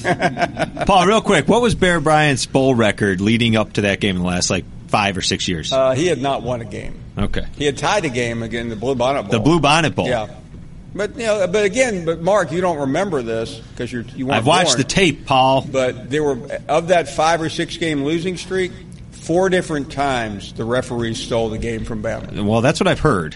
Including the 71 Orange Bowl that Alabama lost 35-7. Well, there was offsides that weren't called that changed the whole momentum. I mean, it would have been a block punt. Dave Remington held for, he probably played 10 years later, I can't remember, but he held for Johnny Rodgers every play in that game. Every play. If the refs weren't so biased. Nebraska attorneys. Bob Devaney brought his own refs. They flew on I heard they were attorneys, Paul, up in Lincoln, Nebraska. They were. Yeah. And the next, and by the way, and I don't know if you remember this, John, the 74 Orange Bowl, Ara Parsegian's last game. Yeah. He brought his own refs. He did. Anyway, getting back. Alabama won that game too, in my mind. I know where you're coming from. Anyway, Paul, you have a great show. You guys are kind of pulling my chain here a little bit, but I tell you what, that was even to this day, there's no reason that Notre Dame should ever win a national championship. Goodbye. Ooh, that's my kind of guy right there. And you know what? They really haven't won anything in longer than I can remember. When was Notre Dame's last national? Was it 88, Mark? 88. I mean, 8 years since Georgia last won. Ooh. Too soon? Yes. For my taste. How about Rick in Tennessee? What's up, Rick? Hey, Paul, I was going to ask you about that Randy Sanders deal, East Tennessee State. Yes. What do you think about that? Okay, help me out. I know he was suspended for allegedly hitting a player, right? Well, he slapped him on the helmet. Okay, to me that's football. I know. Yeah. I don't understand. I mean, if you're going to play a rough sport like football and it hurts your feelings because they slap you on the helmet. Yeah, I mean, listen, there's violence and then there's slapping somebody on the helmet, which is more than likely Randy Sanders hurt himself more slapping the kid than the kid felt getting slapped. Yeah. Well, but I wasn't there. Sometimes, when you get a chance, I wish you'd have a little 10 or 15 minute special on that General Neyland at Tennessee. Yeah. Because a lot of us, we don't know the history of that. Especially us older people don't know how to get all that good information you younger guys do. Yeah. Well, Rick, I wish I knew more about that, but I'm hopeful for Randy's sake that he goes away quickly. Yeah, I do too, because I always liked him. And I remember, but I think it was a year ago, I called and asked you, I said, why nobody consider him as a head coach, I don't know if you remember me calling. I do remember that. I mean, to me, Randy, and again, I'm not trying to be judge and jury here. I don't really know the mitigating circumstances other than he is under suspension right now. He's the offensive coordinator there, but hopefully it will get worked out. Listen, thanks for the call, Rick. I do appreciate it. Nice of you to be here. Let's continue with more calls. And what about Bo in Birmingham? Hey, Paul. Hey, Bo. I'm so excited I got through. This is about the third or fourth time now. This is my lucky day. Well, I'm really glad you made it. Thank you. I am too, man. I had something to say about the barbershop, and I got a story about Lee Trevino, too. Sure. But, Paul, I was born and raised in North Birmingham, which you're familiar with. Oh, sure. And most of my neighbors were either black or Italian, and everybody has their own venue. Now, the Italians, they have the local corner grocery store, the bodega. Sure. Oh, yeah. And that's where deals are made, business is handled, and you go to stay in the know. Now, on my black friends, they have the barber shop. Mm-hmm. And that's where they hang out and do their business. And so maybe LeBron thinks it's kind of a cultural thing to him, you think? Well, listen, it is. I do understand the backstory on barbershops, especially in black neighborhoods. I mean, it is. There's a lot of history to it, and that's why you've seen it depicted so often in movies in a comedic way. But I to me, LeBron James could find a better cause than picking on Nick Saban. Yeah, I'd really like to know what his story is behind all of that. I guess he may be using Nick Saban for the publicity. Well, I mean, these are two guys that really don't need any more. I mean, it's one thing if some obscure person called out Nick Saban, but I mean, LeBron's lead story every night, regardless of whether he's talking about Nick Saban or not. Nick Saban's the same way. Right, that's true. That's very true. Okay, what I wanted to say about Lee Trevino, I saw him on TV. It's been several years ago. But he had just been on tour for a few years. But he had won some tournaments and making some money. And to cater to his wife, he bought a very nice house in a very affluent neighborhood in California. And because of his nationality, they didn't bring cakes and casseroles to welcome him. I know the feeling. Yeah. And so he said he had always enjoyed doing yard work, and he was really good at it. And he had his yard looking as good as anybody's around. And so one day he was out working in his front yard, and this lady pulls up in front of his house and says, "Can I speak to you a minute?" And so Lee, he's all excited. A neighbor is stopping to talk to him. This hadn't happened before, So he's all excited, and he walked down to the car and expected some introductions and the regular welcome to the neighborhood kind of deal. But the lady, assuming he was the gardener, said, "Boy, you've really got this yard looking good." And he said, "Well, thank you." She said, "I just live down the street a few houses. I was wondering if you could drop by and tell me how much you would charge to make my yard look this good." So Lee says, "Well, I don't really do this for the money." So the lady says, "I'm sorry, I don't really understand. What do you mean?" He said, "Well, for example, now the lady that lives in this house, see, I come and I do her yard work, and she lets me sleep with her." And so that was the last time that neighbor ever stopped to talk to her. Well, Paul, I just wanted to say you got a great show. Thank you very much. Thanks for being on. I'm really glad we finally were able to do this.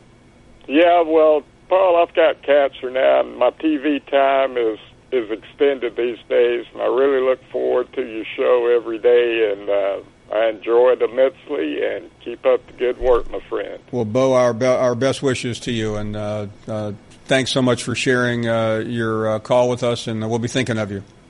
Okay, thank you, Paul. Be well. Later. Thank you very much. That means a lot to us. And again, we hear a lot of stories like that, the people who maybe aren't as fortunate health-wise as some of us do gather around in the afternoon because this show is important to them. We appreciate it. We will talk to more of you in a moment at 855-242-7285. You're listening to the Paul Feinbaum Show podcast. Welcome back. Glad you're here as we head for the final 40 minutes on this Wednesday afternoon. Who better to bring you greetings than Larry? Hello. What's up, Jack? What's going on, Paul? How you doing, Larry? Ooh, man, I knew you was going to smoke. Oh, man, I told you beginning what I tell you way back first call he made. You setting him up, son. I knew you was. You leaving up. So how would you describe Larry? How would you describe what happened to him today? He got dive, slice, kick, rolled over, run over by 18-wheeler, threw back out the road. How did you like the rope-a-dope? Oh, I loved it, Paul. You got them hands up by your jaws, make sure you don't get in nothing lucky. You just rope-a-dope in him a hit, and then the dope was taking it. He kind of punched himself out, didn't he? Boy, he did. And he could have been a good caller, it seemed like, until when he started on Alabama. And you don't like that from any caller. I don't care who you think you are, but you don't come on this show dogging fan bases and how stupid they are. I might kid somebody or go after a particular fan base and jokingly, but I never am serious about somebody being damn stupid. I probably could qualify, but I don't want nobody telling me that. Yeah, listen, I'm all for fun, and we all have fun with everybody else. But this guy, he just came in here acting smirkily, didn't he? Smirkingly, Jack. And I told you, man. I told you when you said, "Boy, he's gonna be a good caller, one of our best." Boom. Yeah. I said, "Yeah." I Paul setting him up. But them boys, them green jackets make you want to vomit, Paul. Please make them take them green jackets. Well, I was hopeful, but I liked his spirit, but he went into he fell into the trap of thinking that in a matter of weeks he had become the most important caller on this show, and that's a dangerous path. Yeah, I know it, man. It's like Mark Kubiak, thinks he can't be replaced, Paul. Tell him. He's wearing them green jackets. They need to be fired over that.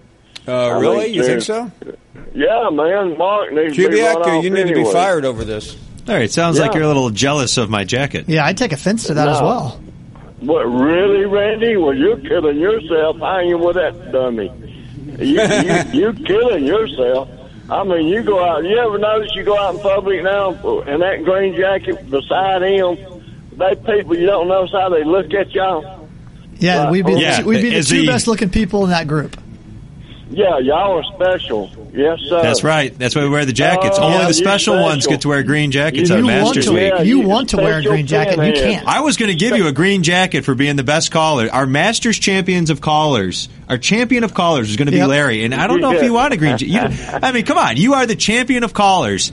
You deserve a green jacket. If we got you one, would you wear a green jacket? You ain't setting me up, Jack. You wouldn't wear a green jacket? You ain't setting me up like you did Matt. No, Larry, no. Did you hear this, though, at Augusta? You can't say dilly-dilly at Augusta or you'd get thrown out.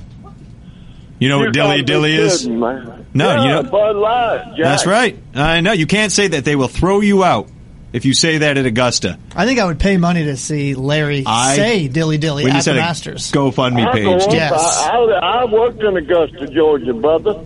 I go up there and walk up in the middle of them high rollers and tell them, dilly-dilly, Jack. Now pop one and hush. Now, you think I won't? You give me the plane tickets, huh? That's why you are the Masters champion of callers. You need to embrace the green jacket. Yeah.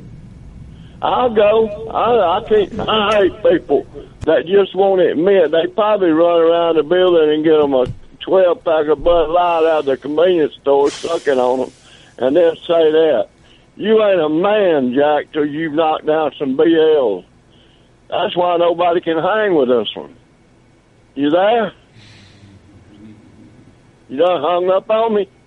Dilly-dilly! Dilly-dilly! All right. Bye. Roll Tide.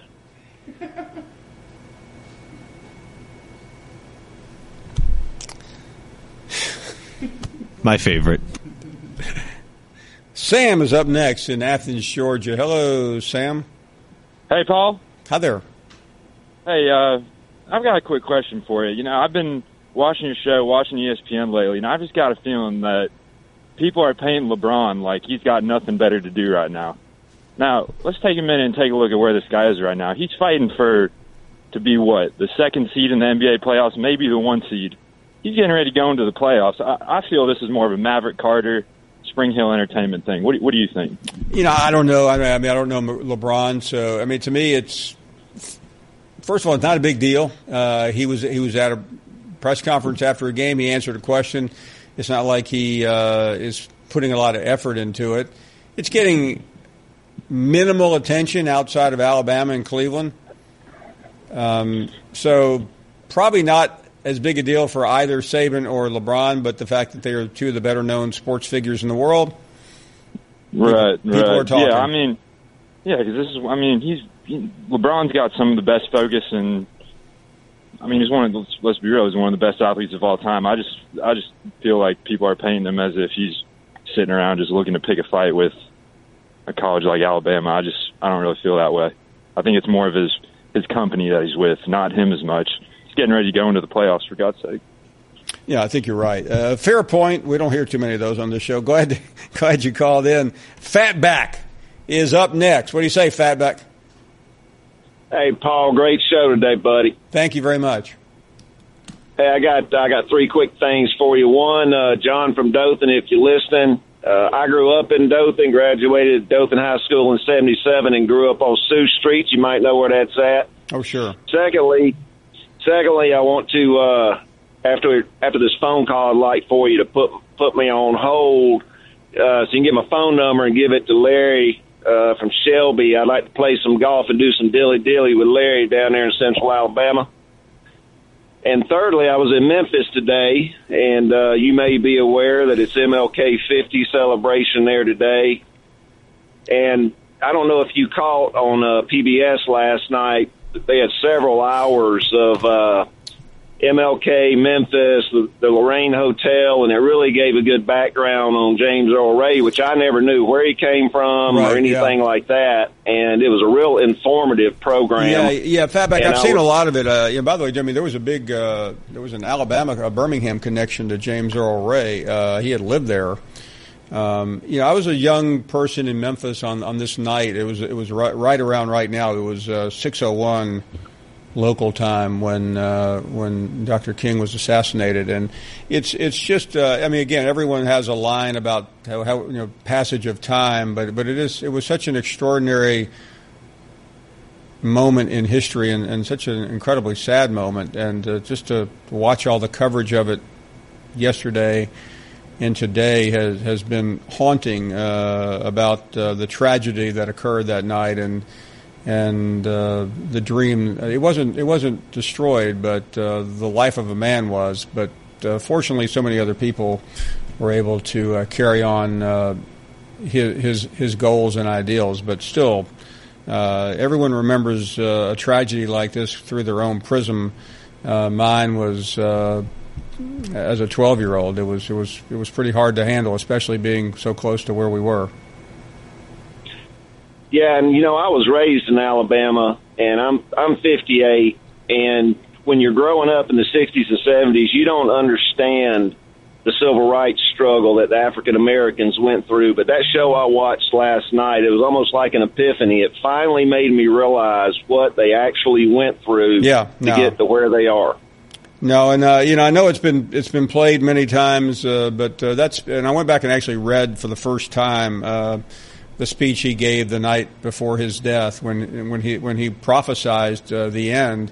It's just a stunning speech, and I've read countless books about Dr. King. I won't go through because the audience has heard plenty, but he almost didn't make that speech. I don't know if you knew that or not. He was sick, and he had to be really pushed into going to that church that night. He had a cold, and it started off very slow, and he was having a hard time finding his rhythm, and then we all saw the end of it. It's one of the greatest speeches in his career.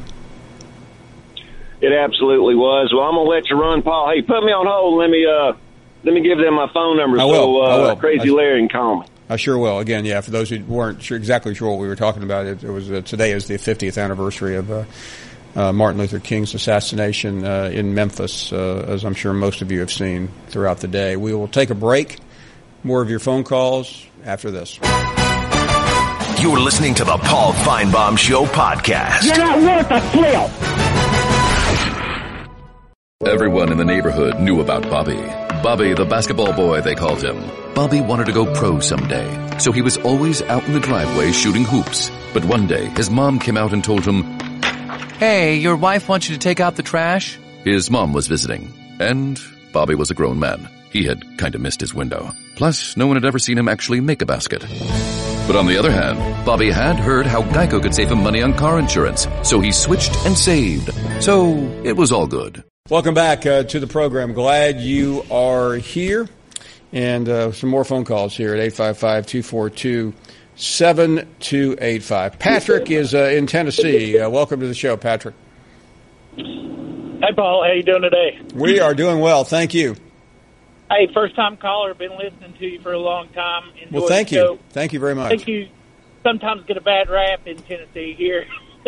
Well, I've come to get used to I'm used to it by now. Yeah. Just had a quick observation and then a quick question. About past caller just a little while ago that said he had was from Knoxville, taught at the University of Tennessee, had some players in school there. I don't know the guy, so I don't want to talk personally about him, but I was just wondering if you noticed that he said he supported Pat Summitt for athletic director.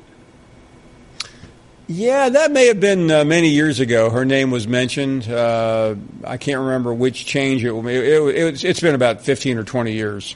Yeah, okay. I was thinking, he didn't clarify that, and I was thinking he had to have been meaning, long time. Yeah, I think I knew what he meant, but I would say the audience probably didn't understand it. Yeah, I know me personally as someone that grew up in Knoxville as, obviously born and bred Tennessee fan, it kind of hit me the wrong way. I was like, what in the world is this guy talking about? Yeah, I probably should have clarified that because I do remember her. But again, sometimes you can know too much. Someone once explained to me, Patrick, that you shouldn't ever talk about anything on a program like this that the average person just driving through wherever can't comprehend. And that was a classic case that most people go, hold on a second, what am I missing here? Yeah, exactly. I would say most people know, obviously, that, Coach Summitt's, struggles. Sure. Medical problems. Yeah, no, she passed away 2 years ago, so, that would be the most obvious. Yeah, just a couple of quick questions, if you don't mind, while I got you. No, not at all. I know you're obviously a big Butch Jones fan. What gave you that idea? Yeah, and I'm not going to say I'm completely ignorant when it comes to football. I played a little football in college and coached for a long time. I honestly do not think he is a horrible football coach. I think that he brought a lot of positives to the table. I've never seen a head coach with as much bad luck combined with some of the, administrative problems that he had, all hit at the same time, looking at our injuries and things like that. And I just wanted to get your thoughts on that. If you thought he was just totally that bad of a coach or... No, Patrick, listen, he was not an inept coach. He was pretty close to getting this program where he was trying to get it, to be a competitor in the SEC East and hopefully at one point get to Atlanta. I don't think you can judge him entirely on what happened this year. Most of his tenure, he was pretty close. And I know most coaches who get fired, they can always point to 2 or 3 games, but in his case, I felt like he recruited fairly well. He got the number 1 player in the country a year and a half ago. He had it going, and I think if Butch had not, Butch in my mind just kind of talked himself out of that job at times because he didn't win many friends, and in the end, after that Florida heartbreaking loss, and then combined with the Georgia shutout, he began to lose the support of the people. But no, Tennessee's had worse coaches than Butch Jones. Yeah, I agree. And last thing, what do you think, and I think Coach Pruitt's the right man for the job. Obviously, we haven't even played a season yet, so it's kind of hard to assess how good of a head coach he's going to be. But from everything that I've seen and so far, and I'm one of those UT fans that admittedly spends too much time learning about, keeping up with the players and spring practice and watching all the videos and everything else. And I think we're headed in the right direction. My question is for you, what do you think is going to be considered a successful season next year for Tennessee? Patrick, I think a bowl game would be successful, and that's not a typical answer. And maybe in recent years Tennessee hasn't been all that good, but Tennessee is a storied, rich program. And I think that's something to shoot for. And then after that, it's going to take phenomenal recruiting. It seems like we're saying the exact same thing we said 5 years ago about Butch Jones. But if you look at the schedule, the first half of the season is treacherous. West Virginia, Florida, at Georgia, at Auburn, and then the second half, Alabama, South Carolina are the problems. So, I don't see a lot of wins on that first half of the season. I mean, Florida might be the game that they have to get. Because if they don't get that game, West Virginia, I don't think there'll be a favorite in that game at all. So let's say they lose that game, I would see 1, 2, 3, 4, 5. I think Florida is a must-win. I tell you what, I think you hit the nail on the head there.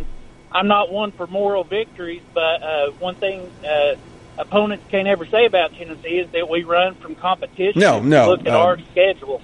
Over the past, over this run of, since 2001, where we started going downhill, one thing that hasn't changed is the type of teams we play.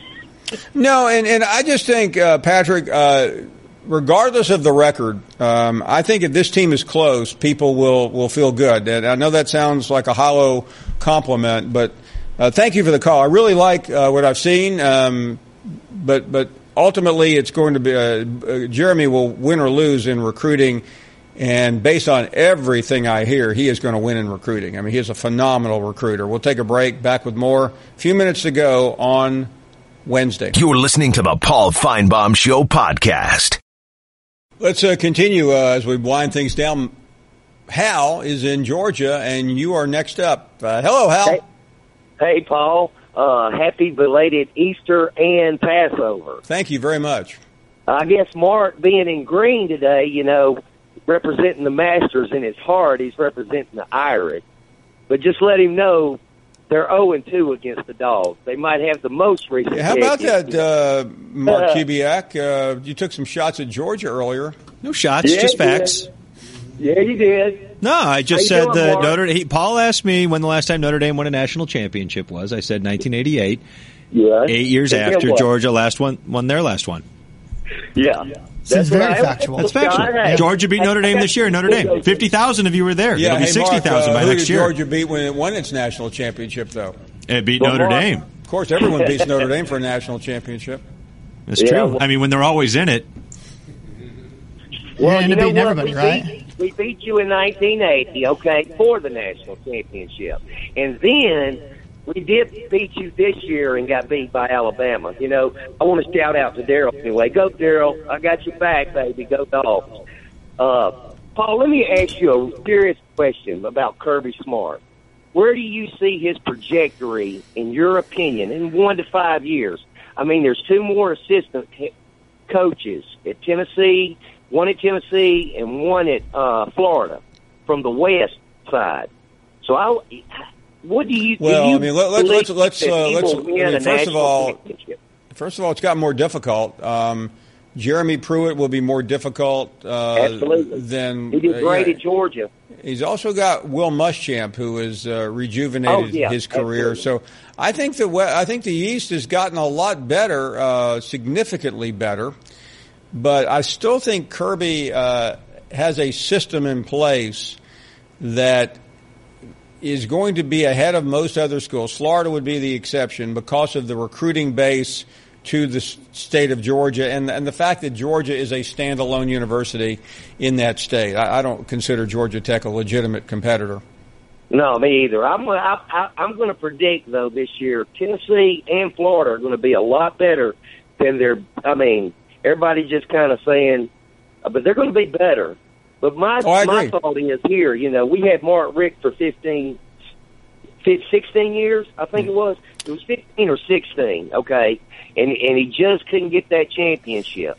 Do you believe, Kirby and Nick Saban, these coaches, and their differences a lot better than some of us do. You have contact with them. Do you believe that he will win a national championship in 5 years at Georgia? Yes, I do. Well, I tell you what, if he does, he's going to have to beat Nick Saban because if I'm Nick Saban, I'm staying. And look, LeBron. Well, I don't think there's anything he would rather do than beat Nick Saban. Does LeBron have, and how many championships does Nick Saban have? I love Nick Saban's answer. He said it right back. He wasn't doing anything wrong. Okay, this guy made him out like he was doing, like trying to make money or something off of him. I don't know what he was doing there, but guess what? Nick Saban's got more championships than LeBron. Significantly more. Absolutely. And look, I'm going to say this at the end. We got Notre Dame in 2019. So, Mark, I hope to meet you at that game because I can get to make it up to see it in Notre Dame, which I would have because I'll be there. But maybe I'll get to meet and shake your hand and and happy belated Easter and Passover to you too. God bless y'all. Thank you. That's a nice man. Let's check in with John in Tennessee. John, welcome to our show. Hey, Paul. Hope you had a good Easter, man. Thank you very much. Great. First of all, I just want to say, Bo and Birmingham, you're in our thoughts and prayers, man. Also, Jordan Spieth's going to win the Masters. Don't know if you saw him skip that ball across the 16th the other day, but it was heavenly. Lastly, before my question, I just want to give a shout-out to Micah Abernathy. His grandfather, Ralph David Abernathy, stood arm in arm with MLK for everything. So. He sure did. He was with him in Memphis that night. Yes, sir, absolutely, and that's, historical significance beyond football. So just want to give him a shout-out. But how do you think the format change with Pruitt's practices, focusing more on football and less gimmicks, how beneficial do you think that'll be to certain position groups for UTC? I like it, and I just think it shows it's emblematic of who he is. Again, it's senseless to keep taking shots at Butch Jones because at some point, the carcass has been eaten and chewed on and spit up. But Butch tried every gimmick, every shtick in the world, and Jeremy's basically saying, none of that. We're going to win football the old-fashioned way. Fundamentals, blocking, tackling, kicking game. And I really think that's a message. He's trying to send a message out more than anything else. Yes, sir. I've been calling him a pit boss. He doesn't take any guff from anybody. And I think it's going to be very beneficial. Now, one position group in particular that I think is going to excel under this system is the defensive backs, and we're all familiar with his history in defensive backs, but that's something that has been consistently bad over the past. No offense to any of our former players or anything, but it's been consistently underdeveloped over the past 5, 6, 7 years. So I appreciate you taking my phone call, Paul. And John, I really appreciate the call. Thank you for listening to the Paul Feinbaum Show podcast. The Paul Feinbaum Show airs weekdays on the SEC Network, beginning at 3 Eastern.